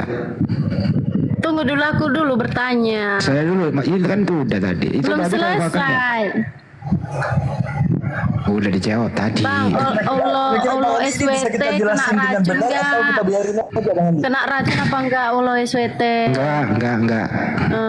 Gitu aja. Kalau kena racun kan rambut Nabi itu untuk obat kan, dikocok-kocok pakai air putih. Ya kena racunnya itu Yesus disalib minum anggur asam. Jangan diturunin, gak ada mainan. Jangan di-mute, biarin aja ngaco. Bang, manfaat rambut Nabi Muhammad untuk Izin dulu Bang obat. Andi, Bang Goldian saya gantian dulu ya sama Bang Kores ya. Ini perlu ini. Izin dulu, nanti naik kembali bentar ya Bang Goldian ya. Perlu kali ini izin. Manfaatnya Nabi, manfaat rambutnya Nabi itu untuk menutupi kepalanya Nabi itu. Untuk obat Bang, untuk obat. Sini sama gua. Ya, Silakan Bang, sebentar Bang, saya permisi ya Bang ya. Sudah tidak Bang enak. Andika bentar, di sini aja dulu Bang Andika. Diam aja dulu. Saya kurang aja suka dulu, yang Bang. begini Bang. Iya, nyimak Ah, aja gitu. dulu nggak apa-apa. Silakan Bang Kores. Gini, siap. Kan Margareta. rambut Nabi itu Iya. obat kan? Iya, untuk obat gitu. Yesus lu sakit gila kan kata keluarganya, mau diobatin nggak? Ya mau nggak diobatin sama. Jadi kan gini, rambut Nabi kan obat tuh. Nah, menurut keluarga Yesus sakit gila kan Yesus ini. Mau nggak diobatin pakai rambut Nabi? Tunggu dulu. Kan Loh, Nabi Muhammad katanya obat rambut Nabi kami. Lo bukan kok Nabi kami kena racun, Tuhan lu kena racun. Yesus itu Nabi mati di kayu Muhammad kena salib. racun. Yesus yang kena racun. Waktu disalib dia dikasih empedu. Empedu itu racun di Yunani. Makanya dia disalib jam 12, jam 3 udah meninggal. Gua aja kalau disalib 3 hari kuat gua di atas kayu salib. Selama yang dipaku bukan jidat. Aku nanya ini. Ini jawaban. Nanya manfaat rambut itu loh. Nah itu rambut kan obat. Yesus kan diracun nih mati 3 jam nih. Mau nggak diobatin pakai rambut Nabi? Kenapa kena racun? Nabi Yesus. Muhammad. Enggak, Yesus yang kena racun bukan Nabi kami. Kan bisa minum obat rambut itu yang dikocok Nah, air putih. posisinya ketika Yesus disalib Nabi kami belum lahir. Jadi rambutnya nggak bisa ngobatin Yesus. Makanya Yesus mati diracun disalib. Lagi? Yang ditanya Nabi Muhammad. Kenapa? Kan udah dijawab. Kenapa? Di mana Nabi kami kena racun? Yang ada Yesus yang diracun. Matius 27:34. Di mana datanya Yesus dikena racun? Matius 27:34. Ketika dia mencicipinya, dia mengecapnya, tapi dia tidak meminumnya. Gimana sih Tuhan sendiri nggak tahu? Belajar sama Kores untuk tahu aibnya Tuhan-Tuhan penghujat sini. Nanti kita adu ya kencing onta sama kencing Tuhannya Margareta ya. Coba gue pengen tahu. Kencing onta itu bisa nyembuhin orang. Kencing Tuhannya Margareta bisa nyembuhin orang nggak? Kalau bisa nyembuhin orang, kencing onta kenapa Nabi Muhammad kena racun? Nah itu dia kan udah dikasih tahu Nabi kami nggak kena racun. Itu ketukar sama Yesus. Yesus yang kena racun. Di mana datanya Yesus kena racun? Matius 27:34. Boleh kita baca datanya? Sama-sama. Matius berapa? 27:34. Matius 27. Udah biasa kan? Memang kan udah biasa kan? Tuhan terhina itu kan udah biasa kan? Siapa bilang di mana datanya? Ya penyaliban itu emang keren penyaliban. Keren lah. Wah kalau keren kenapa Kristen nggak ada yang disalib satupun? Katanya keren, nggak disalib sih satu-satu orang Kristen. Di kuburan kan ada tanda salib. Lo bukan lu nya disalib gitu loh. Tanda salib dong semua orang bisa. Tato juga banyak salib. Disalib beneran. Terus sama ini juga gue tuh kayak apa ya? Kayak ilfil gitu loh. Ini ngikutin Yesus, tapi kok pas disalib-salib peragaan Paskah itu kok ditali ya nggak dipaku tangannya ya? Matius berapa tadi? Matius 27:34. Ayat 34 ya. Abang tahu dari mana? Ya baca dong ini sejarah-sejarahnya gitu loh. Apa yang dimasukin ke mulutnya Yesus, pelajari naskahnya. Nanti tahu itu yang disuapin tuh racun. Wah, ya silakan. Ini kan judulnya kan Yesus disalibkan ya. Iya, judul kan Bang bikin orang gitu. Terus abang suruh dibaca ayat berapa? 33. 34. 34. Ya. Iya, jadi bacanya itu dari ayat 32. Dari kejadian aja tanggung, kejadian 1 aja. Jadi Tanggung, Bre. bacanya itu dari ayat 27. Ya boleh baca aja. Siapa tahu berubah gitu kan. Itu empedu jadi sirup marjan, siapa tahu. Terus pertanyaannya di ayat 34 ini apa? Bukan, ini itu bukan pertanyaan, ini pernyataan. Ketika mereka memberi dia minum anggur bercampur empedu, perhatikan itu empedu. Setelah ia mengecapnya, ia tidak mau meminumnya. Ini empedu, bahasa Yunaninya koles. Koles itu artinya racun. Tapi kan dia tidak meminumnya. Ya, mengecapnya enggak? Tidak mau dia. Mengecapnya itu tertulis. Ah elah, ini gimana sih Tuhan Tidak sendiri. mau. Ia tidak. Setelah ia mengecapnya, dikecap doang itu dikecap. Ia tidak mau. Ia tidak mau meminumnya. Itu racun udah ke bibir belum kalau mengecap? Mana tulisannya racun? Empedu itu racun tulisannya. Sini, gua kasih tahu lo. Tulisan racun mana? Empedu. Tulisan racun RAC. Empedu itu racun. Empedu itu racun. Ini. Enggak, RAC. Oh enggak, ini gimana orang Kristen Indonesia? VOC nggak ngasih tahu lu apa waktu bawa biblosnya? Ini, gua kasih. UN. Sini. Yesus ini orang Betawi atau orang Yunani sebenarnya? Kok coba gue pengen tahu. Lu dikasih bahasa Indonesia kok ngotot ya? Raja Yahudi. Wah, orang Yahudi, bahasa Yunani kan? Raja, bukan orang. Beda orang. Sini. Raja. Enggak, Yesus ini orang mana? Raja Yahudi.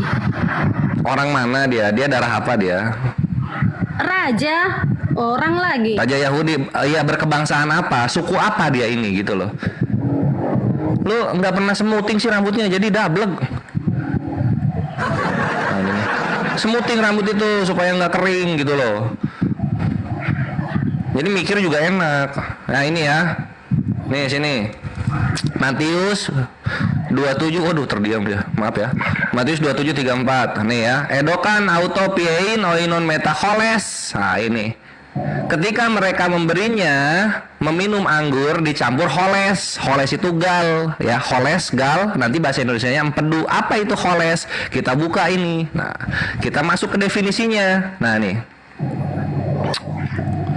Cut, apa itu definisinya holes? Lu buka ke kamusnya. Nah ini. Nah ini ya, nih.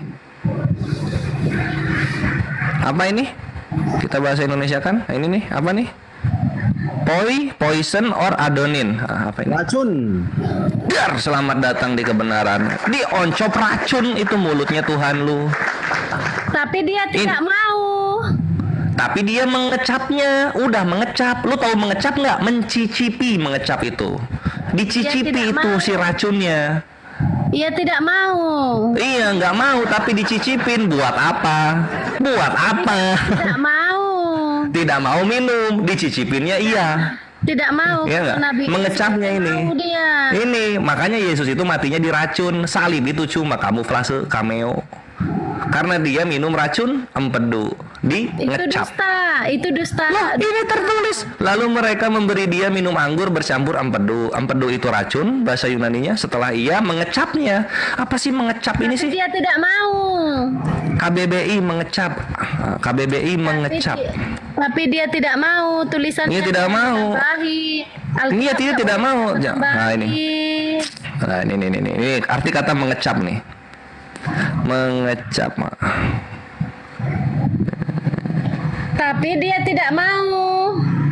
Dia mengecap dia. Nih. Tapi dia tidak mau meminumnya. Lalu mengecap itu apa? Tidak mau meminumnya. Mengecap itu apa? Mencicipi, merasakan sedikit Dar, selamat datang di kebenaran. Diminum sedikit, koit ini Tuhannya. Dia tidak mau. Loh, kok malah ke Nabi kami, malah ke Tuhan kami, Tuhannya sendiri yang mati diracun kok malah ke Islam nanyanya. Alkitab tidak boleh ditambah-tambahi. Lu itu yang nambah-nambahin. Kalau udah tertelus empedu aja gitu loh. Kalau aibnya ada di Tuhan lu, jangan dilempar kepada yang lain. berdosa, tidak boleh ditambah-tambahi. Betul gitu. Jadi kalau sudah mengecapnya ya dikecap aja, jangan dihilangkan gitu, Bre. Dia Ya. tidak meminumnya. Iya, nggak minum, tapi udah dikecap. Kalau diminum dia langsung mati saat itu juga gitu loh, nggak akan 3 jam. Tidak, itu dustamu. Ini mengecap. Loh, Yesus disalib jam 12. Coba disalib jam 12. Kok bisa-bisanya meninggal jam 3? Jam 3 kok udah meninggal? Hah? Saudara berdusta. Oh, dia menyerahkan dirinya kepada roh keilahiannya. Oh, kalau menyerahkan dirinya nggak perlu pakai racun lah. Tidak ada dia pakai racun. Ini M42 apa? Dia meninggal atas dirinya sendiri, sudah Ya kalau gitu ngapain pakai drama-drama penyaliban? Ngapain anjir? sudah dinubuatkan dirinya sendiri. Nah kalau misalnya dia dibuatkan dirinya sendiri, ya ngapain dia menyerahkan diri gitu loh? Bunuh diri sama nubuat beda. Karena cinta kasihnya kepada ciptaannya. Oke, kalau cinta kasih pada ciptaannya, tunjukkan satu murid yang udah dikasih rumah sama dia. Atau baju lah, baju. Itu bukan Anda nggak? pertanyaan. Itu bukan pertanyaan. Yesus lo itu waktu hidup omong doang gitu loh. Oh, BBLOK. Iya katanya cinta. Kalau cinta kan ada yang dikasih kan? Apa yang dikasih sama muridnya? Ada rumah ada rumah. Ada yang dikasih muridnya rumah? Ada. Seisi dunia ini, akulah Oke, jalan coba. kebenaran dan hidup. Oke, sekarang dia jalan di mana? Di Roma. Ada yang pakai jalan dia di Roma? Seluruh bumi ini. Seluruh bumi ini. Nah, waktu dia mati itu, waktu dia mati itu badannya jadi jalan. Ada yang pakai? Terus pertanyaannya apa? Iya kan dia jalan nih. Kalau jalan kan diinjek-injek berarti kan sama orang-orang. Kapan itu kejadiannya? Itu menurut akal manusia biasa seperti saudara. Loh, katanya jalan, katanya jalan. Jalan diinjek-injek dong, dilewatin dong. Waduh, terdiam dia. Terus masalahnya makanya ya masalahnya memalukan, Bre. Masalahnya memalukan gitu. Saudara Gini iri posisinya. ya? Saudara iri. Lo ngapain iri sama jalan? Jalan banyak di sini. Berarti saudara iri sama Yesus ya? Tidak sama. Enggak, maksudnya kenapa gua mesti iri sama anak manusia? Dia punya rumah, dia emang punya rumah dia. Dia punya istri yang cantik. Saudara iri sama Tuhan. Apa yang mau gua iriin sama Yesus? Apa? Dia ganteng, emang ganteng dia. Ganteng, bajunya banyak, punya sendal dia. Emang Tuhan Yesus manusia biasa? Lo kalau dia bukan manusia biasa, tunjukkan ketidakbiasaannya gitu. Setahu gue dia manusia kekurangan, rumah nggak punya, istri nggak ada, anak nggak ada gitu. Uang susah. Apa yang mau dibanggain dari anak manusia yang nggak jadi apa-apa di dunia? Di mana Lo datanya? tertulis gak di Bible Yesus punya rumah? Ayat berapa? Ada nggak tertulis Yesus punya rumah? Ada nggak? kita kalau main soal iri-irian, lihat dulu apa yang dia punya sampai gue mesti iri. Apa yang dia punya gitu. Jangan janji-janji caleg depan gua. Gitu. Nggak ada harga dirinya, Bre. Apa yang lu banggakan depan gua itu. Makanya jangan sampai ngehujat gitu. Karena kalau ngehujat, gue jujur-jujuran nanti sama lu gitu. Yesus kebenaran. Iya, kalau kebenaran mana rumahnya? Punya rumah dong, masa nggak punya rumah? Seisi dunia ini rumah Yesus. Oh, kalau gitu kenapa dia disalib? Kan rumahnya ini. Atas kehendaknya sendiri. Nah, kalau atas kesenangannya sendiri, ya salib aja sama diri sendiri. Nggak usah pakai tentara Roma. Logika lah pakai. Kalau memang kehendaknya sendiri, ya bunuh aja dirinya sendiri. Tusukin tangannya pakai paku sendiri, salibin badannya sendiri. Ngapain pakai tentara Roma? Emangnya masalah buat saudara? Bukan. Masalahnya itu bukan yang itunya. Masalahnya itu ini para penyembah-penyembahnya sosok musik-musik Islam. Nanti gua gampar pakai kenyataan, sakit hati. Enggak kebalik tuh. Itu yang terjadi tadi kan lu bilang Allah sakit katanya kan. Apa itu bahasa gitu? Gua balikin ke Tuhan lu sakit hati. Itu kan di TikTok berlewatan udah banyak. Ngapain lu bawa ke sini gitu? Kalau bawa ke sini kan lu harus siap apa yang lu tabur, Margareta, harus siap lu tuai. Ketika lu menghujat Islam, kores tuayannya. Enggak ada tuh menghujat. Oh, itu nggak menghujat. Kalau gitu gue juga bercanda dari tadi. Oke lah. Fakta kenyataan. Ya sama kalau gitu, gue juga yang gue bilang fakta kenyataan. Yesus lu nggak punya istri, nggak punya rumah, gitu kan? Mati diracun di atas kayu salib. Fakta kenyataan. Jangan standar ganda lah. Lu boleh ngomong tentang Islam, bebasin gue juga soal ngomong Kristen. Bebasin gue. Itu Jangan lu doang yang boleh. dalam sejarah fitnah. Lo itu udah tertulis tadi dari datanya Bible Hub. Bible Hub orang Kristen yang bikin. Empedu itu racun. Kan ia tidak meminumnya. Ia tidak Tapi dia mengecapnya. Ngapain dikecap kalau nggak minum? Kan akhirnya dia tidak meminumnya. Oh, terus kenapa matinya cuma 3 jam? Sebab dia maha kuasa, bukan Maha kuasa mati 3 jam anjir. Nggak perlu maha kuasa, lu bisa 3 hari di kayu salib. Maha kuasa 3 jam. Maha kuasa itu bre, lu disalib 3 tahun nggak mati, itu maha kuasa. Maha kuasa lu disalib pas 3 tahun lu mati, bangkitnya di kayu salib juga, bukan di goa, itu maha kuasa. Kalau misalnya cuma disalib 3 jam udah mati, nggak perlu maha kuasa. Maha gembel juga 3 jam bisa mati itu. sebab Yesus hebat, raja. Kalau hebat 3 tahun lebih dari, jangankan 3 jam lah, 3 hari lah kalau hebat itu.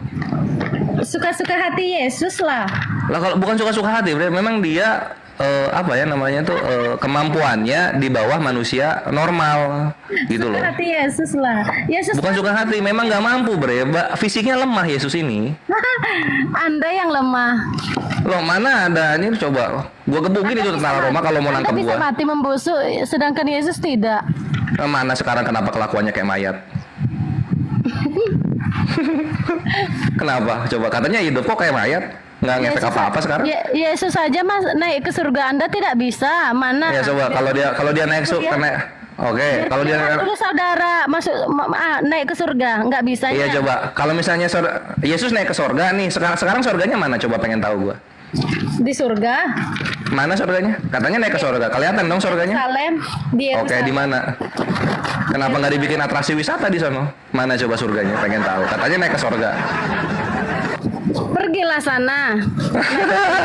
Nah, makanya lu tuh jangan omong-omong doang gitu loh. Yesus naik ke surga gitu. Terus surganya mana sekarang? Hilang anyut bareng Taman Eden. Ngapain dibahas? Emangnya kamu bisa naik ke surga? Tunjukkanlah. Loh, gua nggak tahu surganya di mana. Surga tuh tinggi banget gitu loh. Nggak pendek kayak punya Kristen gitu. Segede awan doang. Jadi orang-orang bisa ngelihat. Ketika ditanya mana surganya, udah anyut ke bawah hujan.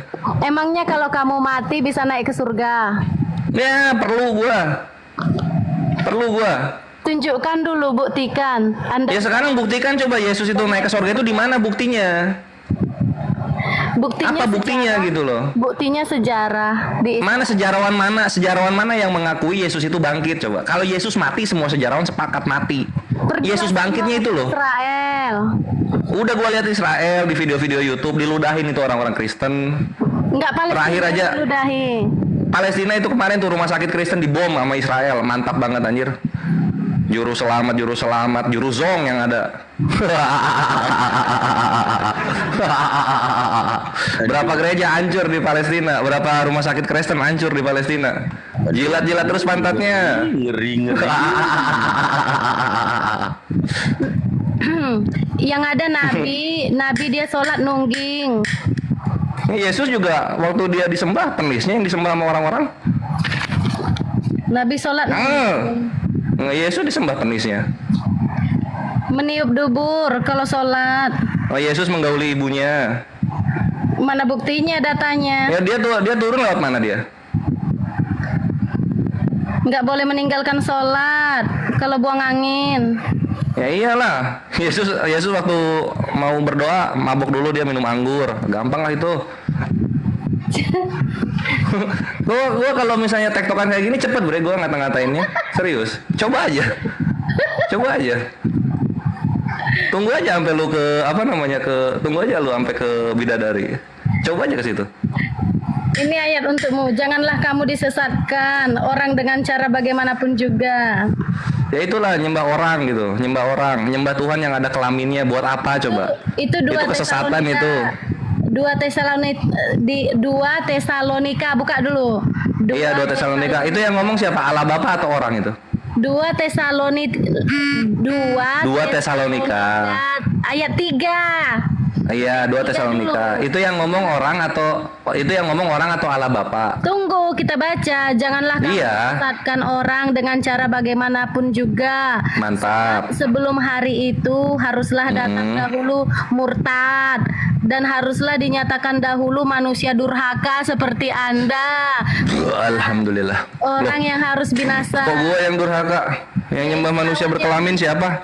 Lawan yang meninggikan diri di atas semua yang disebut atau yang disembah sebagai ilah hingga ia Iya, ini 2 Tesalonika ini. mau menyatakan diri sebagai Allah.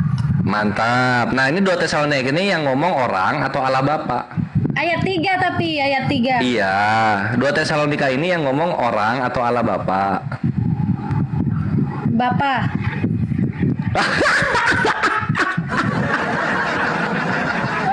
Iya, janganlah kamu disesatkan murtad.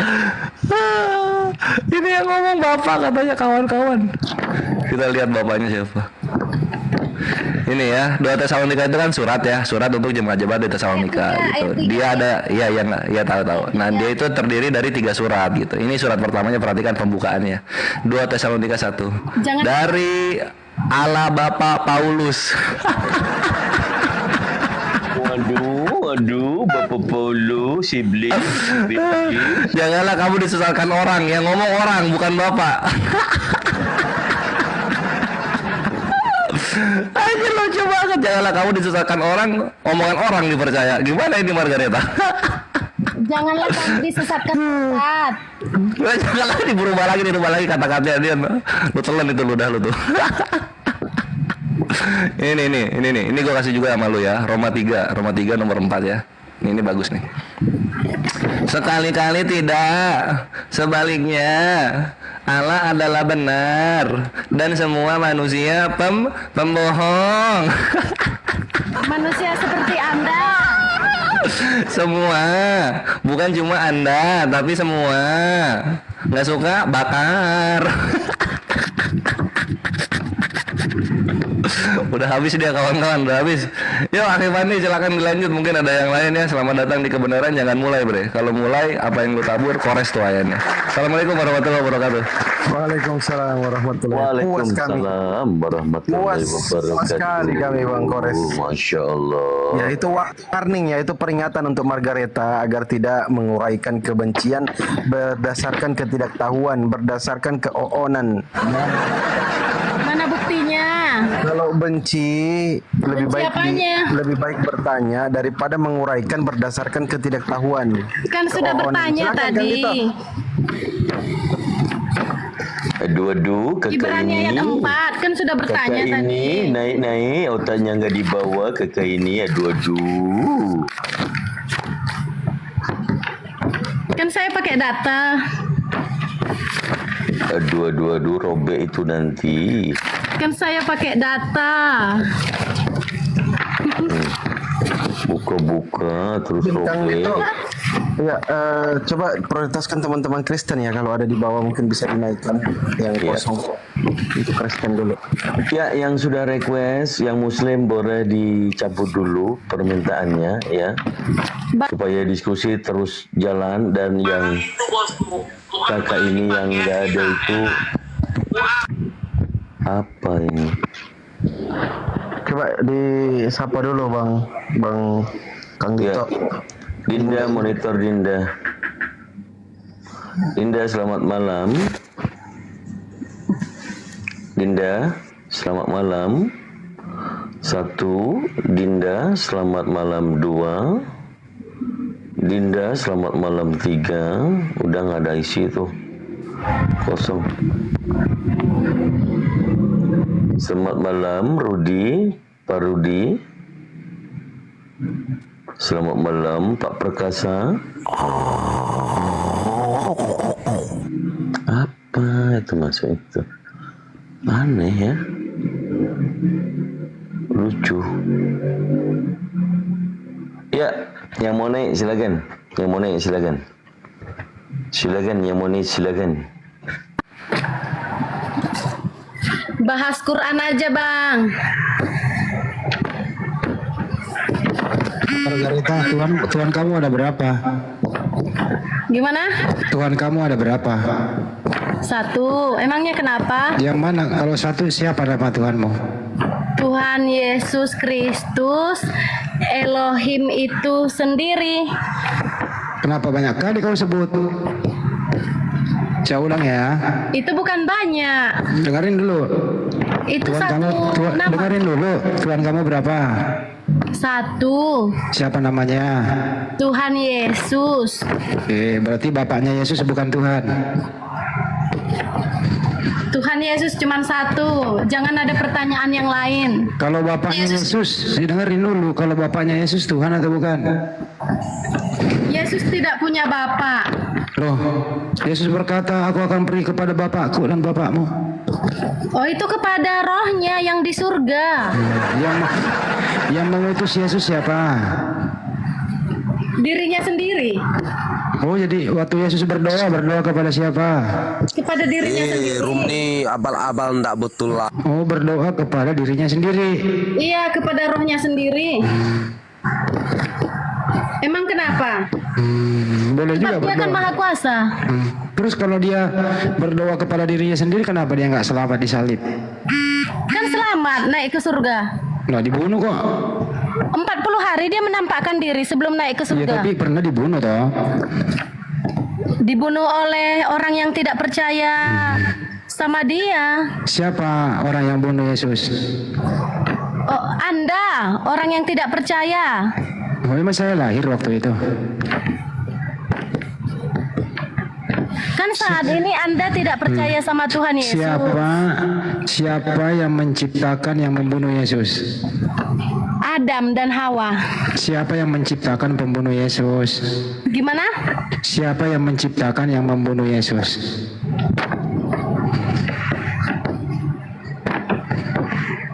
Tuhan Yesus itu terbunuh atas kehendak dia. Iya, saya tanya, kan ada orang yang membunuh dia, betul? Ya, orang yang membunuh Yesus, siapa yang ciptakan orang itu?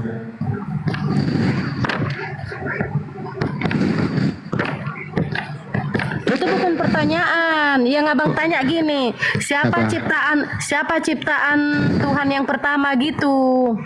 Oke, silakan dijawab. Nah, siapa ciptaan Tuhan yang pertama gitu? Siapa? Adam, Sesudah menciptakan Adam, siapa lagi? Hawa.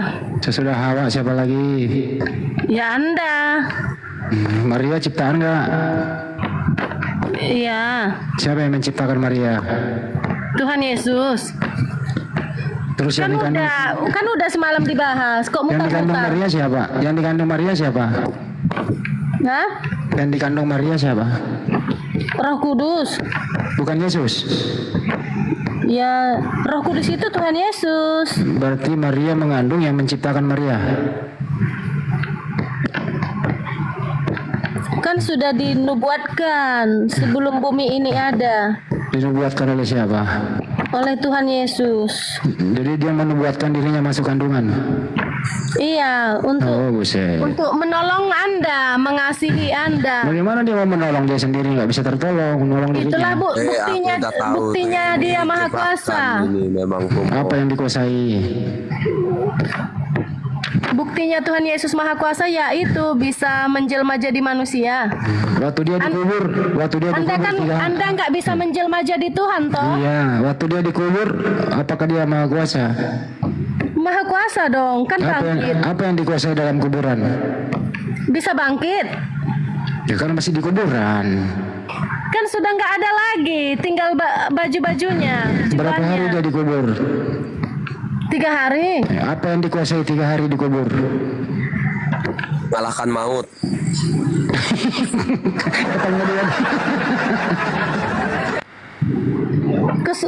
Ke surga dulu, menemui Ketemu roh dua ini. ilahi. Mas Mandi, ini kok. Aduh, jadi bengek begini. Ya, disapa dulu mungkin ya yang naik 1, 2, 3 orang ini. Ada Domi, Bang Domi ini Kristen ya, Bang Domi ya. Iya, Domi nyerocos saja belum di apa juga. Domi, buka mic-nya Domi, malam. Selamat malam Bang Domi. Ya malam Bang. Oke. Tuan Krep ini Kristen atau Muslim Tuan Krep? Muslim bang, aku mau aja nih si Margaret ini malu-maluin Bata aja nih. Oke, izin Bang Tuan Krep ya, kita gantian dengan kawan-kawan Kristen yang lain ya. Oke, siap. Teman-teman ini dibawa ini suruh turunkan, terus kita monolog gitu. Kalau diturunkan, terus kita sama siapa ngomongnya? Ini ada lagi nih Bang Andi satu. Ini Kristen 3 orang kayaknya. Ini satu juga yang apa namanya ini? Kamu punya. Silakan dibuka mute-nya, Mbak. Dari tadi ngerocos di bawah typing terus, silakan. Kristen atau Muslim, silakan dibuka mute-nya biar kedengaran suaranya. Ya, kamu kepoya. Selamat malam. Kamu kepoya. Ya, Aduh, silakan. malu-malu Kalau Anda diturunkan, kalau Anda ngomong. Oke, lanjut. Ya, Domi, mau ngomong apa Domi? Ini yang dibahas apa nih Bang? Berakal pasti Islam. Maksudnya apa nih nih? Ya, yang nggak berakal itu masuk rumah sakit jiwa. Yang dibahas itu Bang. Oh iya kah? Yang dibahas itu. Sejak kapan orang dengerin Kristen bahasannya. masuk rumah sakit Dengerin jiwa? dulu bahasannya. Yang dibahas itu yang sebenarnya yang tersalib mati itu Tuhan atau manusia gitu loh. Itu bahasannya Bang. Manusianya. Manusianya. Lanjut Bang, manusianya. Jadi yang disalib ini manusia, berarti yang nebus dosa kalian manusia. Iya kah? Berarti Iyalah. kamu ya. Oh. Tadi katanya manusia. Mana yang betul? Yang mati di atas salib itu manusia atau buaya? Mana yang betul? Manusianya, Bang. Manusianya. Berarti yang nebus dosa kalian manusia, anaknya Maria. 3 kali kalian mempersembahkan anak orang untuk dosa kalian. Aduh, Bang Jumani. Parah. Gimana dong? Kamu yang makan, yang bayar orang lain. Kamu yang bermaksiat, yang tersiksa orang lain. Ini konsep apa ini? Kalian kok nggak bertanggung jawab kali dengan diri kalian tuh ya? Jadi maksudnya kalau kami seperti itu, jadi mau diapain maksudnya? Ya, Jadi saudara yang berdosa, saudara yang tanggung jawab dong. Masa orang lain yang tanggung jawab? Piye toh? Iya. Kalau kami kan mau berdosa, mau gimana kah urusan kami lah. Mau nyembah anak manusia kan, nyembah anak orang kan urusan kami, Bang. Ya memang urusan ente. Masalahnya ini kita lagi lintas agama, berdialog tentang Iya, Bang. agama. Itulah. Kan begitu, Bung. Terus kelanjutannya gimana, Bang? Kalau kayak gitu. Kelanjutannya ya, ajakan Yesus itu kan diperintahkan untuk orang itu berakal. Bagaimana mungkin Anda dikatakan berakal pada waktu yang sama Anda Kristen? Ya sulit lah itu untuk dikatakan betul. Fakta di dalam kitab saudara nih, dalam kitab saudara Yohanes 5:22, Bapa tidak menghakimi siapapun, melainkan telah menyerahkan penghakiman itu seluruhnya kepada anak. Berarti bapak dan anak beda toh? Iya, beda. Nah, yang mati anak. Iya. Nah, berarti manusia. Firmannya, Bang, firmannya jangan Anak lah, anak ceritanya ya anak. udahlah, udah. Ya. Berarti yang mati manusia dong. Manusianya. Ya memang harus manusia, kok manusianya. Emang ada kupu-kupu selainnya. Iya, Bang, iya.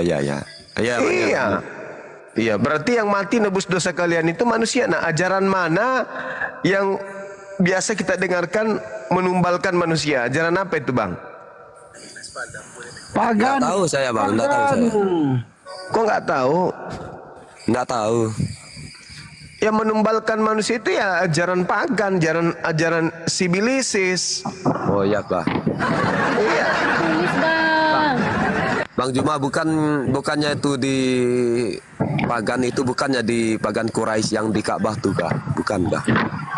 Tadinya orang-orang Quraisy itu pagan, tapi begitu datang Islam diajarkan kemudian untuk menyembah pencipta langit dan bumi. Nah, ini sekarang kalian diajarkan menyembah kepada manusia yang mati di atas salib. Gimana dong? Ya itu kan urusannya di agama kami lah bang. Iya justru karena kita memang lagi bahas agamamu ini. Iya maksudnya kenapa sih kait-kaitkan diri sama kami nih mau Bukan saudara. Manusia Sekarang begini kawan. Sekarang begini. Kalau ada orang yang datang kepada saudara menasihati saudara untuk tidak melakukan sesuatu yang tidak rasional, apa yang harus Anda lakukan terhadap orang itu? Membencinya atau mengucapkan terima kasih? Mungkin terima kasih aja lah. Nah, terima kasih. Beda dengan Margareta ini. Orang datang ngajarin dia kemudian kebaikan malah disiram air panas. Aduh Pak. Ya, Si Margareta tuh dari mana nih? dia dari pohon turun ke bawah ke tanah dia. Dari Bukan Tuhan Kristen. Yesus. Dari Tuhan itu- Yesus. Ya sama Nah, Kak. Yesus saja terus dari Yesus saja terus. Sama juga, Yesus Kak. tak mengenalnya, dibawa-bawanya nama Yesus. Dari Tuhan Aduh, Yesus, Bang Bang. Ah, ada pula embel-embel Tuhannya. Kayak mana ceritanya? Tuhan itu bukan manusia, Yesus itu manusia. Dari Tuhan Yesus, Bang. Dari Tuhan Yesus pula dibilangnya. Tuhan Yesus tidak berubah, Bang. Kalau begitu, Tuhan Yesus tidak berubah, tetap aja dia mayat sampai hari Sampai ini. selama-lamanya. Nah, itu paham dia. Artinya, Bang Juma, artinya jangan Yesus lah tidak bilang pernah berubah Tuhan jadi Yesus cuma jadi ya. Tuhan. Tuhan Yesus Nih, tidak dia pernah kan berubah. tak ada ayatnya tuh naik ke surga Bang Juma, usah gitu lah Bang. Apanya? Bang Juma tadi kan bilang tuh Tuhan Yesus tuh mayat sampai hari ini, ternyatanya tuh di ayatnya tuh udah ada. Dia yang ngomong Yesus itu tidak berubah kata dia. Yesus tadinya Alkitab kan bayi tuh. menjawab. Apa kata Alkitab? Apa kata Bible? Tuhan Yesus tidak berubah. Iya, Ibrani 13 nomor 8. Kalau Yesus tidak berubah, berarti dulu pernah jadi bayi kan? Iya, kemanusiaan. Cinta kasihnya, tidak berubah. Bang. Cinta kasihnya. Cinta pindah lagi ke cinta kasih ada aja. Tadi Iya katanya loh. nak berubah. Sekarang giliran dia bayi berubah jadi remaja dewasa. Berubah dia. Sekarang pindah lagi ke cinta kasih. Maksudnya dia rela mati untuk dosa-dosamu gitu. Karena cinta sama ciptaannya. Maka dia Rela menjadi kucluk. Mengorbankan dirinya di kayu Nah, salib. dia mengorbankan dirinya kepada siapa? Kepada semua Pada umat bangsa. manusia. Mati Mija. Maksudnya dia persembahkan dirinya itu kepada siapa? Semua bangsa, Bangku. pada kamu juga Bang Juma, kepadamu juga. Maksudku dia korbankan dirinya kepada saya. Iya, nggak pilih kasih, tidak berubah Saya tidak cinta pernah kasihnya. minta. Saya tidak pernah minta, kemudian dia Itu korbankan dirinya kepada saya. Yang Cuma- minta korban manusia itu iblis. Kok ke saya pula yang kau bilang? Bang Juma, sekarang abang Ya, memang Paman. nggak percaya. Sekarang memang abang nggak percaya. Tuhan itu menebus dosa atau mengampuni dosa sih? mengampuni dosa. Menyelamatkan, Bang, juru selamat. Ya, mengampuni untuk dosa, Abang. bukan menebus. Nanti Abang juga diselamatkan, nggak pilih kasih cinta kasihnya. Dengan cara apa dia menyelamatkan saya? Cara dia di kayu mengorbankan salib, dirinya, Bangku. Bang. Cara dia di Mengorbankan kayu diri. salib. Bang Juma usah berbelit-belit lah Bang Juma. Ya kalian itu yang berbelit-belit. Abang harus mengakuinya. Abang jangan naib. Mengakui manusia terkutuk itu mau diakui sebagai apa? Abang tidak boleh sesat. Abang harus mengakuinya. Cinta kasih Tuhan Yesus sudah dibuktikan. Dengan cara apa dia membuktikan? Cara di kayu salib, Bangku. Apa bedanya dengan sapi yang mati menebus dosanya orang Yahudi? Bisa lah kaitkan dengan binatang Bang, usah gitu lah Loh. Bang. Loh. Keluaran 29:14 tai sapi dibakar menebus Aduh. dosa. Berarti tai sapi ini sama kedudukannya. Ayo. Aduh, Bang Menurut Juma. penyesat itu, Bang. Menurut penyesat. Loh. Tai sapi dibakar, tai sapi itu menebus dosa. Baca Keluaran 29 nomor 14. Berarti kalau kau katakan bahwasanya Yesus cinta kasih dengan mati untuk kalian, apa bedanya dengan tai sapi? Bang Juma. Ya. Penafsirannya tuh beda dengan Itu abang. bukan penafsiran. tai sapi itu adalah korban penebus dosa. Yesus juga adalah korban penebus dosa. Bedanya tai sapi apa? Bang, itu kan perumpamaan, Bang. Jadi Kok iya Kok Abang itu gengsi loh, nggak mau mengakui Tuhan Yesus. kamu yang gengsi, kamu nggak mau mengaku tai sapi dengan yang kau katakan itu sama, betul ya?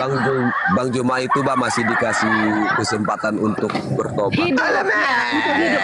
Kalau abang udah mati, nggak bisa Keluaran lagi. 29 Selesai. nomor 14, kulit, daging dan taiknya kau bakar, itulah korban penebus dosa. Aduh. Berarti tai sapi setara dengan yang kau sembah itu. Kami darah Penebus dosa. Yesus. Darah Ulang lagi, Yesus. saya ulang lagi. Darah Yesus. Tuhan itu penebus dosa atau penghapus dosa? Juru selamat. Juru selamat. Tuhan itu menghapus dosa atau menebus dosa? Juru Menebus dosa. selamat, Bang. Juru selamat manusia. Apa sih? Saya ulang lagi. Tuhan itu menghapus dosa atau menebus? Menebus dosa. Menebus kepada siapa? Manusia yang berdosa. Kepada umat manusia. Yang menerima tebusan itu siapa? Manusia yang Saya berdosa. dan Bang Juma, saya Nah, dan Bang- misalnya gini, kamu punya utang, saya datang menebus utangmu, utangmu itu di Pegadaian, saya tebus kepada siapa? Manusia pendosa. Ya, utangmu ke Pegadaian itu saya tebus kemana? Ke Pegadaian kan? Suku. Betul? Iya, Bang. Sekarang kamu ketika Yesus menebus dosamu, dosamu kemana? Dihapuskan mana? Ditebus kemana? Ditebus sama Yesus, Bang. Iya, ditebus kemana? Ke Pegadaian atau kemana? Kutuk kematian manusia. Kutuk kematian. Kutuk kematian itu ditebus kemana? Ke Pegadaian atau kemana? Tuhan Yesus sendiri yang mengutuk manusia, makanya Kenapa Tuhan Yesus mengutuk manusia? Alamak. karena memakan buah larangannya. Astagfirullahaladzim. Makanya kalau sudah haid, Mbak, itu bekas ininya, pembalutnya jangan dimakan, dibuang. Inilah akibatnya. Dibuang, jangan dimakan. Saya tanya, Yesus. Adam dan Hawa berdosa, jadi dikutuk Yesus sehingga berdosa. Ya astagfirullahaladzim. Ini robek otaknya orang ini, robek. Karena cinta kasih Yesus, jadi Yesus menyelamatkan. Mabok orang ini, mabok orang ini. Iya, kebanyakan makan dedak, ini jadinya. Dedak apa dulu, Yang Bang? keluar dari kubur itu manusia atau Tuhan yang keluar dari kubur? Tuhan. Buset. Tuhan keluar dari kubur. Memang susah Apa yang sembuh tidak ini, bisa, susah. sebab dia maha kuasa. Oke, Tuhanmu bisa jadi setan. Tidak, karena nggak punya dosa. Karena nggak punya dosa. Adik katanya apa yang tidak bisa Tuhan dia mengkuasa. Semua bisa jadi Tuhan bisa, jadi kucing bisa, jadi setan pun bisa. Betul? Karena Yesus suci loh, suci. Nah, kalau suci kenapa dia mati terkutuk? Enggak tuh. Galatia 3:13. Bang Juma. Dia kan mati. Untuk menebus manusia dosa terkutuk. manusia, Bang. Itu lagi Masuk dia abang juga, manusia termasuk terkutuk. saya juga. Sejak kapan manusia dikutuk? Mana dalilnya manusia dikutuk mana? Di kejadian 1, Kejadian berapa? Nomor berapa? penciptaan manusia itu. Iya, di mana manusia dikutuk? Tunjukkan dalilnya. Kita cari ya. Iya, baru mau dicari, sudah fitnah duluan. Dasar penyembah Kristus, aneh-aneh aja. Namanya Bisa bahasa Batak nggak? Kristus, Bang. Janganlah dihujat. Bisa. Kayak gitulah, Bang.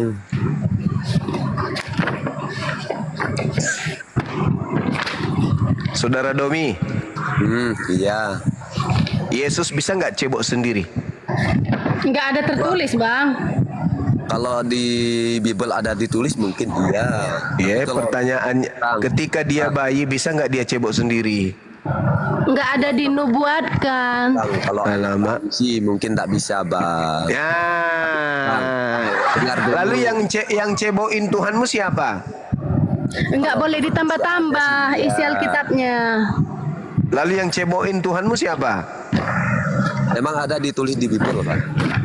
Loh, bukankah dia manusia? Ya kalau Bukan manusia biasa seperti abang ini. Manusia super, berarti kayak satria baja hitam gitu. Raja Raja yang di megang mana? Om kunci dia ke- jadi kunci RT aja kerajaan nggak pernah. maut.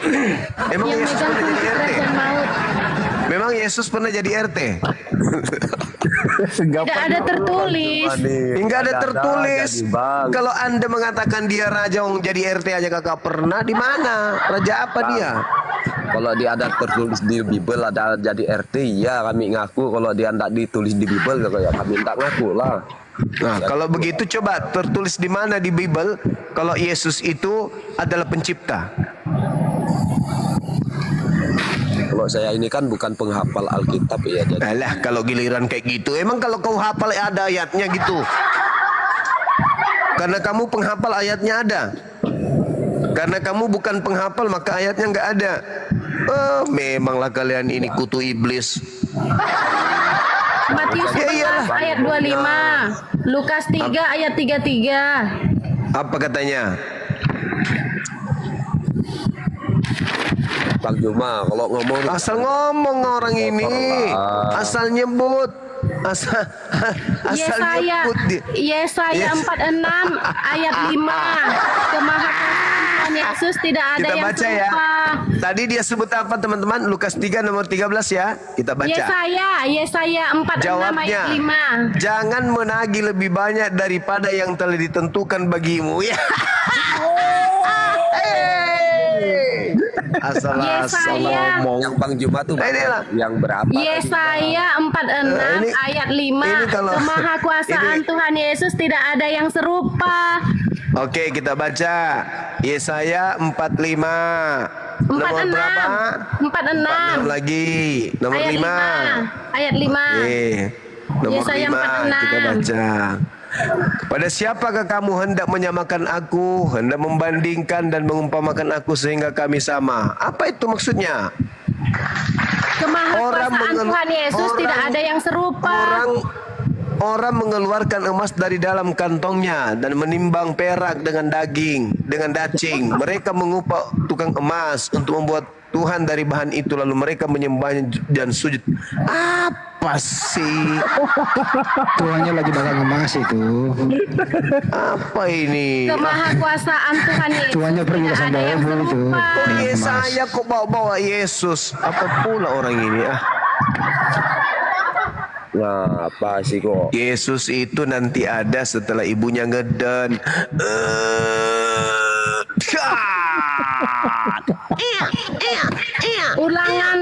Ulangan 6 ayat 4. Apa pula kau bawa kitabnya orang, kitabnya agama Yahudi, habis itu kau bilang Yesus di situ. Ulangan 6 ayat 4. Sobek. Margareta ini masih bujang kah? Masih gak ada. Dalam sehari berapa kali tembakaunya basah? Yudas 1 ayat Hei. 25. Margareta saudariku masih bujang? Enggak tahu. Calonnya Nggak Luga tahu. ini. Yudas- Calonnya Luga. Yudas 1 ayat 25. Krim. Dalam sehari tembakaunya basah berapa kali? Enggak tahu. Nah ini kayak kering kali nih, cairan otak nggak ada, susah.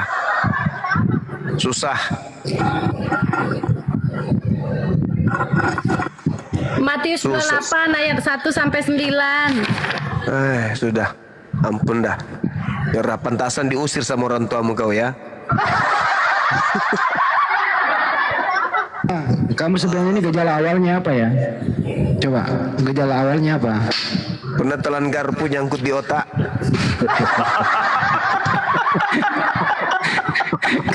Kayaknya waktu kecil ini ketiban apa gitu. Mau bertanya Ibrahim ayat 4. Udah dijawab tadi. Apa itu? Ibrahim Mengutus. ayat 4. Maka Mengutus. Allah menyesatkan. Mati mana ada ayat kayak gitu Astagfirullah Allah sih betul-betul. Bukan cuman Bibelmu yang kau sesatkan ya. Ternyata Al-Quran juga kau salah. Astagfirullahalazim. Jangan-jangan kau lahir lewat belakang. Hah? Bang Zuma, jangan ngomong yang gitulah, Bang. Iya, Al-Quran masa dibilangnya begitu? Al-Quran itu tidak membahas tentang bagaimana Tuhan itu menyesatkan. Di situ diterangkan kemudian Allah menyesatkan orang yang memang sudah memilih untuk sesat. Seperti sekarang nih, kutanya dulu. Margareta, ya paman, siapa yang memerintahkan Margareta menyembah anak Maria? Jawab. Iblisis. Enggak ada. Ya gak ada. Jadi jangan kau tuduh Allah. Kamu sendiri yang mau. Kamu yang mau. Kau yang memilih jalan itu. Keblempet. Jadi yang kau tuduh-tuduh Allah. Jangan. 2 Tesalonika 2 nomor 11 kau baca. Matius 22 ayat 29. Baca dulu. Apanya ini orang loncat-loncat kemana-mana? Matius 22 ayat 29. Kalau Ya, coba kamu tandanya, baca. kalau tandanya jago Bible. Ya cobalah kau baca. Itu yang disuruh Bang Zuma tadi, Margareta. Isinya kamu sesat pada waktu kebangkitan. Enggak ada kawin mawin. Pada saat bangkit masa kau kawin mawin kayak ayam saja. Baru bangkit dari tidur, turun dari kandang langsung cari betina. Kambing itu ayam. Ini kebangkitan itu maksudnya baru keluar dari kubur. Dasar lale. Memang gak ada pada saat orang bangkit dari kubur, gak ada kawin mawin. Masa kamu baru keluar dari kubur cari suami? Mana lakiku, mana lakiku, mana lakiku, tembakauku kering, mana lakiku. Mana ada kayak gitu. Kebangkitan itu bukan surga. Bangkit itu maksudnya masuk surga, Bang. Salah ente, salah. Abang yang salah itu. Hari kebangkitan itu hari di mana manusia dibangkitkan dari kubur. Habis itu mereka masuk akan surga. Dihakimi menuju surga. Kenapa Nabi SWT Nabi SWT. Aduh, rusak otak. Jadi hari kebangkitan itu tidak ada kawin mawin. Memang betul. Bukan di surga itu nggak ada kawin. Kata siapa? Sementara Yesus kawin di surga. Mana ayatnya, Bang? Abang yang bilang. Kalau ada Yesus kawin di surga Abang yang bilang gimana? itu. Wahyu 19 nomor 7. Itu kan marilah kita bersuka. Itu kan. Inilah kau. Ini kalau kutu setan begini. Itulah, itu kan. Paling pandai kau. Tertulis di dalam Bibelmu itu. Marilah kita bersuka cita dan bersorai-sorai dan memuliakan Yesus. Karena hari perkawinan Yesus telah tiba dan pengantinnya telah siap sedia. Wow, tak ada kawin mawin di surga kata dia ini. Seredi ini juga manusia 1 tahun cebok 1 kali begini jadinya. Setahun sekali cebok. Susah berpikir. Emangnya Yesus kawin dengan siapa kalau ada? Ya kawin dengan kalian. Loh, kalian jadi mempelai wanita kalian itu. Itulah makanya kubayangkan saudara Domi, betismu kayak betis kesebelasan. Habis itu berbulu. Kamu pakai gaun pengantin, pakai hak tinggi, pakai lipstik kau jalan menyambut pengantin wanita, perempuan, laki. Alamak. Aduh, kayak gini, Bang. Gimana ceritanya? Mempelai wanitanya Abang itu yang ngomong ente. seperti itu, Bang. Mempelai wanitanya itu ente, laki perempuan jadi mempelai wanitanya Yesus. Bayangkan aja lu. Nah, jadi mulai besok saudara Domi, kamu ke pasar beli kain kelambu, kau ukir jadi gaun pengantin. Kau latihan berjalan. Aduh, parah. Latihan kau jalan, ambil papan 1 lembar agar jalanmu itu bisa indah melekuk-lekuk. Kau jalan di atas papan 1 lembar itu. lurus ke depan menggunakan hati tinggi sejengkal. Nah, jalanlah kau di situ. Biar kau latihan nanti di surga ketemu Yesus. Pas ketemu, Bang. hai sayang, aku mempelai wanita dulu. Bang, kenapa Nabi SWT Habis itu bulu betismu itu kau jangan lupa cukur. Jangan lupa kau cukur. Nggak enak lah dilihat wanitanya kok bulu pahanya panjang. Bang Juma ketawanya tuh kayak itu Bang Rudi Yohanes ya. Kau bilang tak ada kawin mawin, apa pula nggak ada. Nah siapa ini? Bang coba itu baca selengkapnya Pak ayatnya tuh biar kami jelas dengarnya. Yaitu marilah kita bersukacita dan bersorak-sorai dan memuliakan Yesus karena hari perkawinan anak domba telah tiba dan pengantinnya telah siap sedia. Dengan enggak ada kan? Dengan apa? Kalian mempelai wanitanya itu Mempelainya, kalian. maksudnya mempelainya. Kalian itu yang mempelai. Ya. Iya serius. Serius. Kamu baca di Wahyu 19 nomor 7. Jelas aku itu. baca tadi, cuman penafsirannya kalau ditafsir Kok penafsiran saya lagi. Wahyu 22 nomor 2. Wahyu Iya, 21 itu kan nomor 2. penafsiran Bang Juma. Bukan penafsiran saya. Itu kitabmu yang mengatakan itu. Kau akan jadi mempelai wanita di sana. Sebenarnya aku bisa Bang Juma. Sebenarnya aku tuh bisa membolak-balikan fakta kalau aku tanya balik sama itu. Iya, kami tidak pernah menjadi mempelai wanita, beda dengan agamamu, saudara. Kau itu jadi mempelai wanita, kami kagak. Gimana dong? Bang Zuma, ini lubang mana yang masuk nanti di alam aja? Mempelai wanita kau itu. Makanya aku bilang kau latihan beli kain pengantin. Latihan kau berjalan gitu loh. Masa abang suruh kami pakai pakaian kelambu tadi itu memang ada aja Bang Jumani. Loh, supaya kamu latihan toh. Mau pasti kau beli gaun pengantin mahal. Kau baca Wahyu 21 nomor 9. Maka datanglah seorang dari ketujuh malaikat yang memegang ketujuh cawan yang penuh dengan ketujuh malapetaka terakhir itu. Lalu ia berkata kepadaku, katanya, marilah ke sini. Aku akan menunjukkan kepadamu pengantin perempuan mempelai anak domba. Nah, ada mempelai perempuannya Yesus. Kaulah itu. Parah nih. Loh, bagaimana sih saya bilang saudara yang jadi mempelai perempuannya. Makanya aku bilang besok ke pasar, ya ke pasar mana gitu dekat rumah, beli kain kelambu, kau bikin kayak gaun pengantin. Nanti kalau kamu ditanya sama istrimu, katakan, Ma, nanti di surga kamu adalah sainganku. Kita akan dimadu dengan Tuhan kita. Karena papa juga akan menjadi mempelai wanita. Latihan. Pokoknya kau latihan. Itu lubang anusnya jangan lupa dikasih lipstik.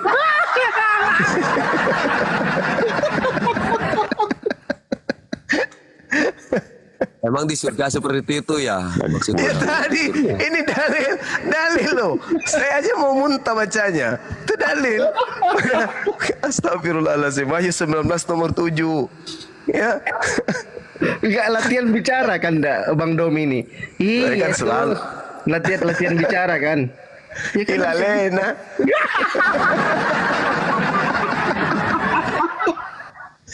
Terus itu cuma bawa ketawa sama Ya mau gimana itu dalil. Kamu harus menghargai dalil dalam kitab saudara. Masa enggak percaya kepada dalil? Harus dong. Matius 19 kalau tidak salah ya, Matius 19 kalau enggak salah kalian itu dianggap sebagai mempelai wanita. Kok enggak salah sih? Soalnya aku ini pakai satu HP jadi tidak bisa bukanya. Aku lupa juga. Nomor 14. Iya. Saya jadi lupa error gara-gara banyak tertawa. Amin. Amin. Amin, amin. Enak kali kok amin, amin. Haleluya. Allahu Akbar. Di mana tunggu dulu? Matius 9. Matius 9 ya atau Matius 8 ya. Kok jadi lupa saya ya. Kristen jadi mempelai laki-laki. Gimana ini ya? Mempelai wanita. Wanita. Oh, Matius 9. Ah, Bang Zuma ini kebanyakan tertawa dia. Makanya kali-kali jangan kayak gitu. Ah, di mana itu tertulis? Matius 9. Matius 9. Oh iya, Matius 9. Kemudian datanglah murid-murid Yohanes kepada Yesus dan berkata, "Mengapa kami dan orang Farisi berpuasa tetapi murid-muridmu tidak?" Jawab Yesus kepada mereka, "Dapatkah sahabat-sahabat mempelai laki-laki bersukacita selama mempelai itu bersama dengan mereka? Tetapi waktunya akan datang, mempelai itu diambil dan mereka akan pada waktunya akan berpuasa." Nah, artinya bahwa Yesus menganggap dirinya sebagai mempelai laki-laki dan pengikutnya dianggap sebagai mempelai wanita. Pasangan nih, ternyata kalian selama ini diam-diam kalian pasangan ye.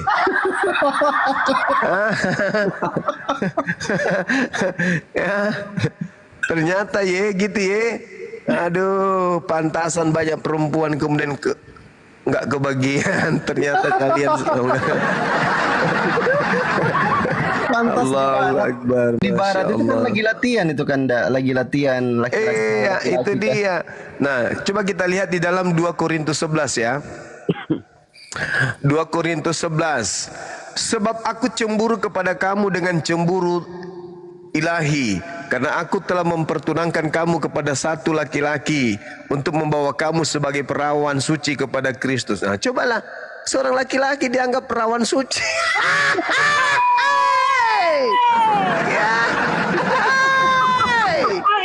Perawan, berarti seumur hidup nggak pernah kentut. Man rasa yang kutai. Tetapi aku takut kalau pikiran kamu disesatkan dari kesetiaan kamu yang sejati kepada Kristus, sama seperti Hawa diperdayakan oleh ular itu dengan kelicikannya. Kamu itu dianggap sebagai Hawa. Ide melaku saya tante dan cinta. Tante usir saya anjing tolong. Sekalinya anjingnya loncat langsung, "Hei tante, anjing tante." Ras yang gue. Lalu di dalam Wahyu 19 lagi ya kita baca. Lalu aku mendengarkan seperti suara himpunan besar orang banyak, seperti desau air bah dan seperti deru guru yang hebat, katanya, "Haleluya, karena Tuhan Elohim kita yang maha kuasa telah menjadi raja. Marilah kita bersukacita dan bersorak-sorai dan memuliakan Dia, karena hari perkawinan anak domba telah tiba dan pengantinnya telah siap sedia." Wahyu 19. Lalu ia berkata kepadaku, "Tuliskanlah, berbahagialah mereka yang diundang ke perjamuan kawin anak domba." Katanya lagi kepadaku, "Perkataan ini adalah benar, perkataan-perkataan dari Ilahi." Wahyu 21:9. Maka datanglah seorang dari ketujuh malaikat memegang ketujuh cawan yang penuh dengan ketujuh malapetaka terakhir itu. Lalu dia berkata kepada aku, "Marilah ke sini, aku akan menunjukkan kepadamu pengantin perempuan mempelai anak domba." Nanti Domi ganti nama di sana. Namanya siapa? Damimi. Asik. Panggilan mesra. Mim. Akhirnya disingkat nanti tuh Mimi. Mimi. Si Domi menjawab, "Ya pipi."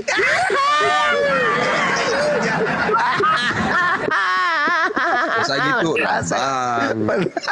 Itu kan tak seperti itu, Panrasai kodongnya malah surunda. Astagfirullahaladzim, ya Allah ya Karim. Jadi mempelai wanita sahabat kini yang Padahal kalau di dunia dia hidupnya jadi pemain bola, tukang tinju, suka panjat kelapa. Di sana dia jadi perempuan.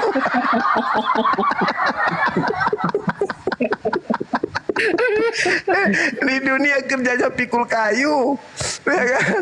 Panjat kelapa. Nah, sekarang sampai ke surganya dia jadi mempelai wanita. Cobalah kau bayangkan itu, kamu punya kepala itu kan, di rebonding, habis itu kamu dikasih cila, pakai lipstik, pakai bedak, pemerah pipi, sudah gitu kumismu panjang, ada jenggotnya juga, habis itu pakai cipo-cipo pengantin, pakai gaun pengantin kan dilebar-lebarkan tangannya, terus sampai ke bawah, habis itu kayaknya transparan, pakai sepatu hak tinggi, bulu paha dan bulu betismu itu kayak mana modelnya nanti?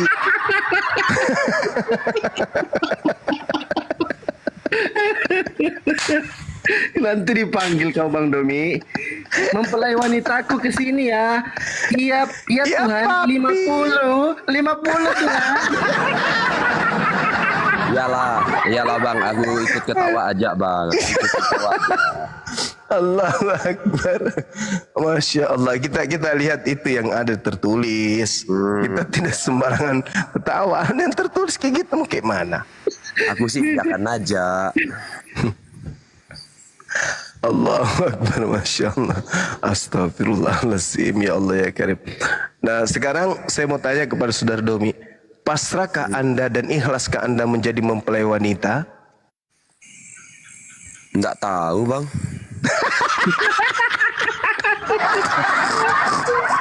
Enggak tahu dia. Bingung dia. Antara menjadi mempelai wanita atau mempelai laki-laki nanti. Soalnya gini bang, maksudnya nggak seperti itu bang. Jadi Ya maksudnya gimana itu? abang janganlah memperkosa ayat-ayatnya seperti itu. Kau memperkosa. Saya memaknainya sesuai dengan apa yang tertulis. Tapi kalau ada tafsiran lain, ya itu tafsiran Anda. Silakan Anda tafsirkan. Bagaimana itu maksudnya? Saya enggak mau, saya cuma ikut aja itu tafsirannya Bang Juma. Itu kamu aja Mau dengar ikut. aja. Saudara aja ikut. Gimana dong? Ya aku ikut aja tafsirannya Bang Juma aja. Aku lagi Enggak. mendengarkan aja. Bukan saya menafsirkan. Saya tidak menafsirkan kitab Anda. Yang saya katakan, Andanya yang jadi mempelai wanita. Itu loh. Bukan Bibelnya. Anda yang menjadi mempelai wanita, yang kubayangkan itu Anda pakai hak tinggi. Sudah gitu kukunya dikasih pewarna, telunjuk warna pink, jari tengah dikasih kukunya warna kuning dan seterusnya, lipstiknya warna ungu, bibir atas warna merah. Kan yang di kayak yang bawah seperti itu kan penafsiran Bang Juma sendiri Bang. kan mempelai wanita. Sudah gitu bulu matanya dilentik-lentikkan 5 cm panjangnya, pemerah pipi. Parises betul. Allahu Akbar. Astagfirullahaladzim ya Bang Allah ya Juma. Karim. Ya, Bang Juma, udah kah? Boleh kah saya ngomong sebentar? silakan Bang.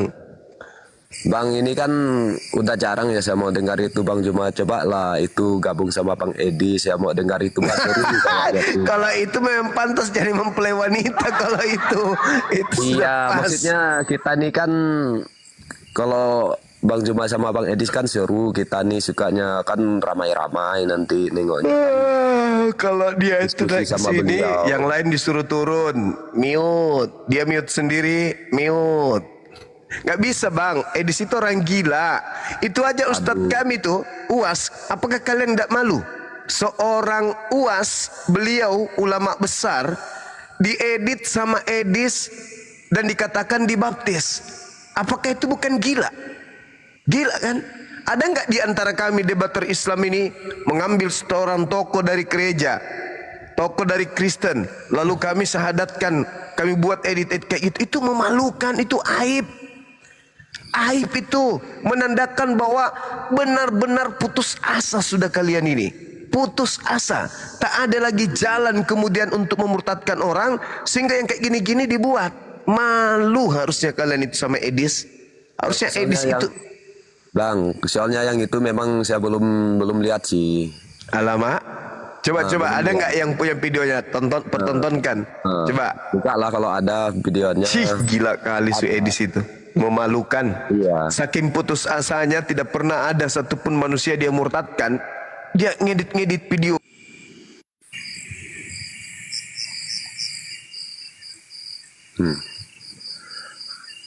Habis kena peringatan kau.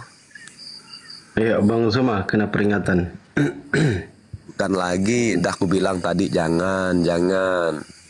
Apa pula jangan? Ntar ya, nanti ganti akun Bang Zuma. Tunggu ya teman-teman ya. Ya. Ini, jadi teman-teman, video aslinya itu ternyata selawatan teman-teman. Nih, ini video asli ya. Aku tunjukin ya teman-teman ya. Bisa. Video asli ini diedit sama Edis TV. Nih. Nih. يا خير مولود بمكة قد أتى يا خير مولود بمكة قد أتى Bang, bisa saya potong sebentar, Bang? Dah ya, ini video asli ya. Ya, Ini bisa aku tunjukin video asli. Bentar Bang Domi, biar Anda tahu. Ya. Nah, nanti lihat editannya ya. Nanti aku tunjukin editannya. Tunggu Bang Zuma dulu naik. Itu video aslinya. Nah, editannya ini. Bentar ya.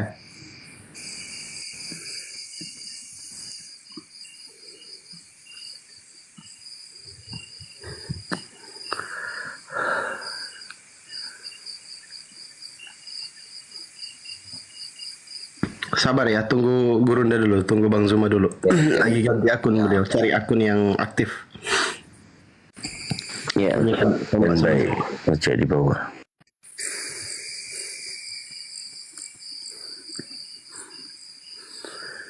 Aduh.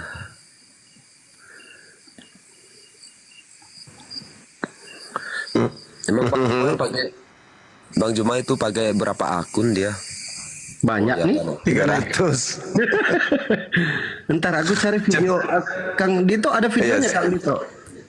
Saya cuma dapat video asli kan dah. Video editannya nggak aku dapat lagi. Di tempatnya Edis. Oh ini Edis. Akunnya Banyuma itu 16 karung. Allahu Akbar, Masya Allah. Oh ya, itu.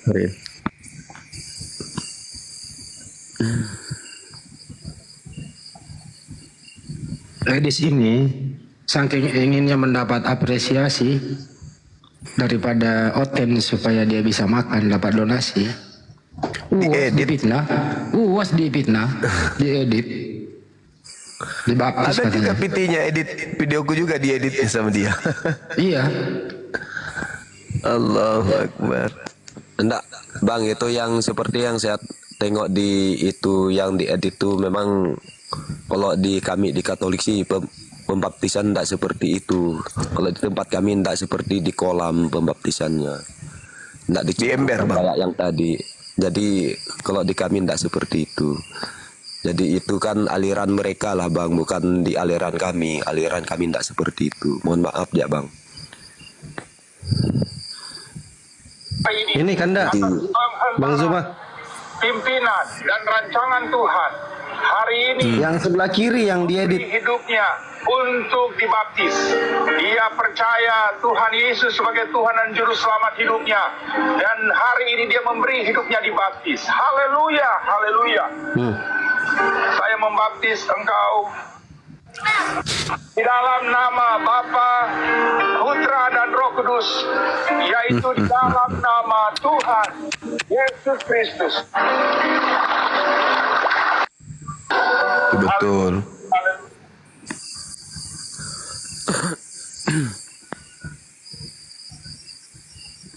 Itu videonya Bang Domi Bong. Udah lihat kan? Tadi yang aslinya udah keputaran yang pertama kan? Itu lagi selawatan. Ya, udah saya nengok.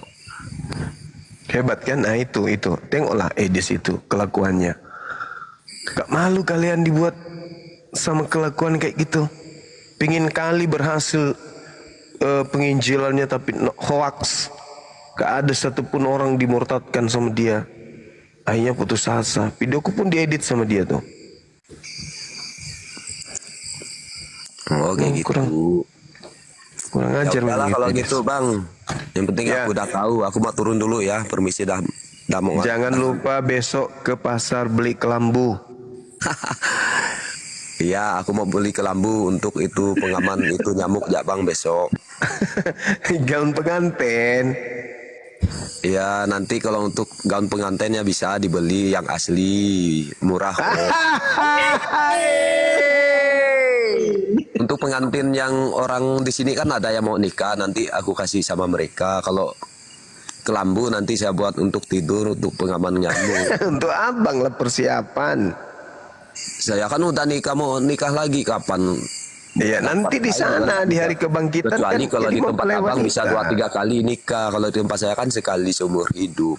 Kalau di sana nanti di kebangkitan berikutnya, saudara kan jadi mempelai wanita.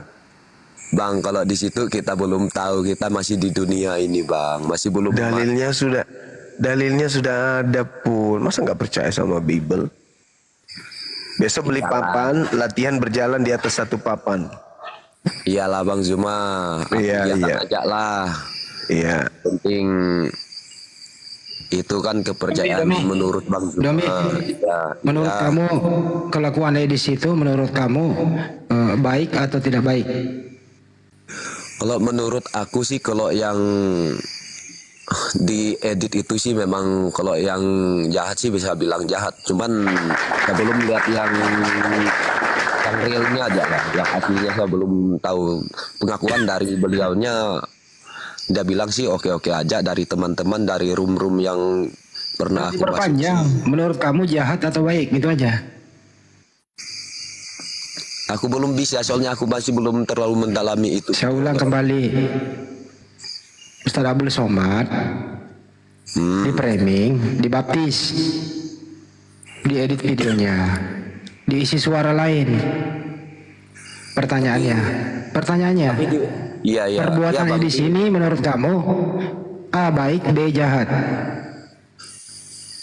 Kalau yang di framing, yang diedit itu sih, kalau menurut saya sih jahat. Cuman jujur, udah cukup, nggak usah pakai cuman. Udah dijawab. Ya udahlah, kayak gitu.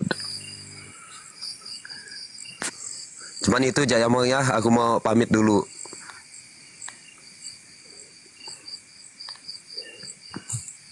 Ya udah bang, silakan bang Domi. Sorry ya bang ya. Ini Oteng kalau ditanya ya, udah jawab cuma, ada lagi cumanya. Tapi ada lagi tapi. Iya. Jadi seakan-akan dia tidak ikhlas mengatakan itu jahat. Dia ingin membela kejahatan itu. Gitu. Ini loh kelakuan iblis kayak gini-gini nih. Mudah-mudahan timnya Ustaz Abdul Somad ini memantau gitu ya. Ini udah pencemaran nama baik. Ini berbahaya. Kalau ditonton oleh masyarakat awam, umat Islam yang nggak ngerti apa-apa, bisa mengikut loh. Jadi tim Ustaz Abdul Somad ya kalau bisa ambil tindakan hukum lah. Kasih videonya ke beliau. Ya laporkan. Karena bahaya loh itu. Kalau pendukungnya Ustaz Abdul Somad telan mentah-mentah bagaimana? Mas Bandi gimana kira-kira itu? Bagaimana kira-kira itu? Berbahaya Bang Andi, berbahaya. Itu rawan itu teman-teman. Kalau misalkan ada tim dari guru kita Ustadz Abdul Somad, mohon dipantau ya, yang dibawa, yang lagi menyimak, yang di TikTok maupun di YouTube, tolong dipantau. Itu berbahaya, harus ambil tindakan hukum. Sambil teman-teman dibawa yang Kristen, silakan kalau mau naik dirasa-rasa aja ya Bang Andi ya, kalau ada yang Kristen. Waduh, ini bahaya. Cek satu. Siap. Kok saya ketiduran? Waduh, masih di atas. Tadi kemana si Margaret? Aduh, si Margaret kocak juga, itu lucu itu Bang Andi. Itu pasannya Bang Andi itu, si Margareta itu. Ces, oke, Ces Kristen ya. Coba kita naikkan. Bang RT ini, Pak RT sama Ganden ini Kristen atau Muslim? Pak RT sama, oke, nggak ngomong ya. Widodo Kristen atau Muslim Widodo? Bang Ya, Widodo. mumpung lagi rame sebentar, mumpung lagi rame. Silakan Bang Andi. Ada yang mau saya sampaikan. Saya sebagai humas API bersama Akang di grup udah dipersilahkan untuk menyampaikan ini dan harus disampaikan. Teman-teman yang nonton di channel Ilham TV itu tidak dikenal siapa orangnya dan tidak terafiliasi dengan apologet Islam Indonesia. Bahkan di sana debat-debatnya Bang Juma semuanya, dan belum ada izin ke Bang Juma dan kepada kami tim API. Untuk teman-teman di Ilham TV, kalau ingin sekiranya berjamaah, diberi waktu untuk naik kemari untuk memperkenalkan diri. Tidak dilarang, tapi sebaiknya kita saling kenal mengenal satu sama lain. Saya curiga nanti Anda bukan Muslim. Kalau Muslim alhamdulillah kita saling kenal. Kalau Anda bukan Muslim hentikan. Kira-kira begitu. Atas nama Ilham TV channel ya. Ya enggak Kang? Bener enggak? Ya, Bang Ilham TV secepatnya hubungi ke saya ya, ke nomor WA saya. Mungkin udah pada tahu, ada di bio saya juga. Secepatnya WA ke saya Bang. Nah, kalau Anda Muslim, alhamdulillah ya bisa ikut menyiarkan perdebatan ini. Tapi setidaknya kita saling mengenal, betul kata Bang Andi, biar kita bisa silaturahmi. Gitu Bang Andi. Secepatnya ya Bang Ilham TV ya, hubungi ke saya.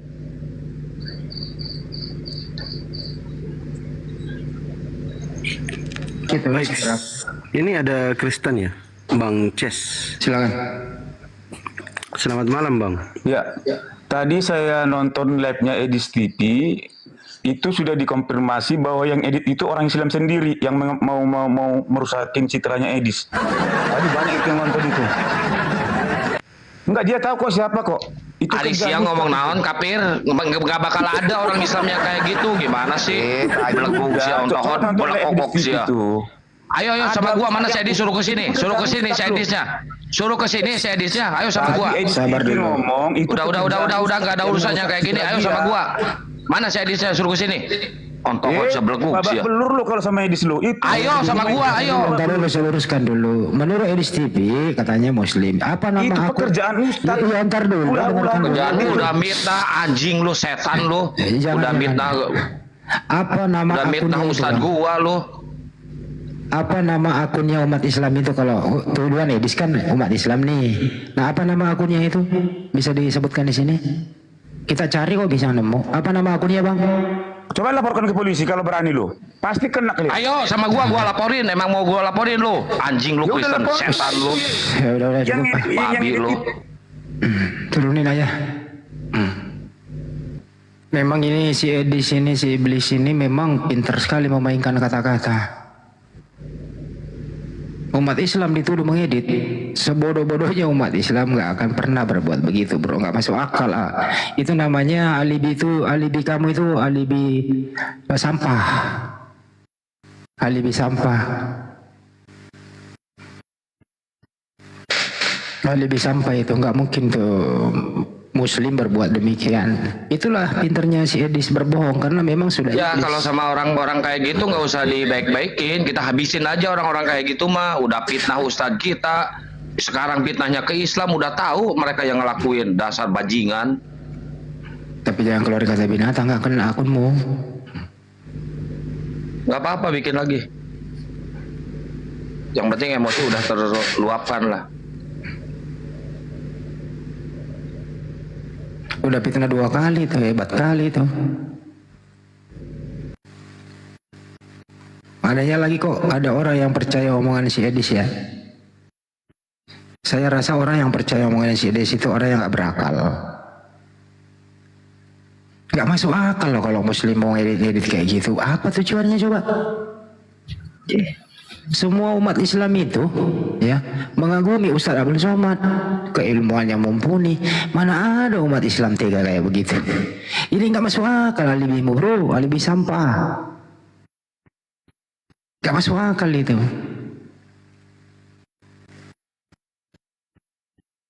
Ya kalau menuduh kayak gitu kan buktikan siapa, apa nama akunnya.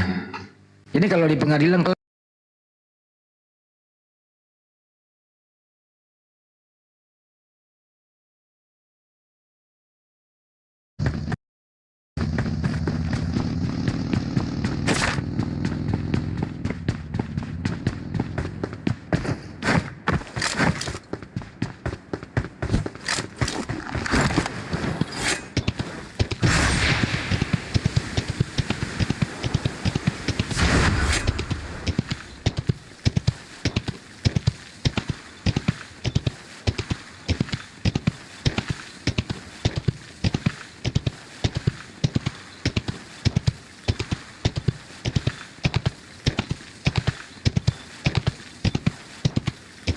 Bang, absen bang. Absen dia naik.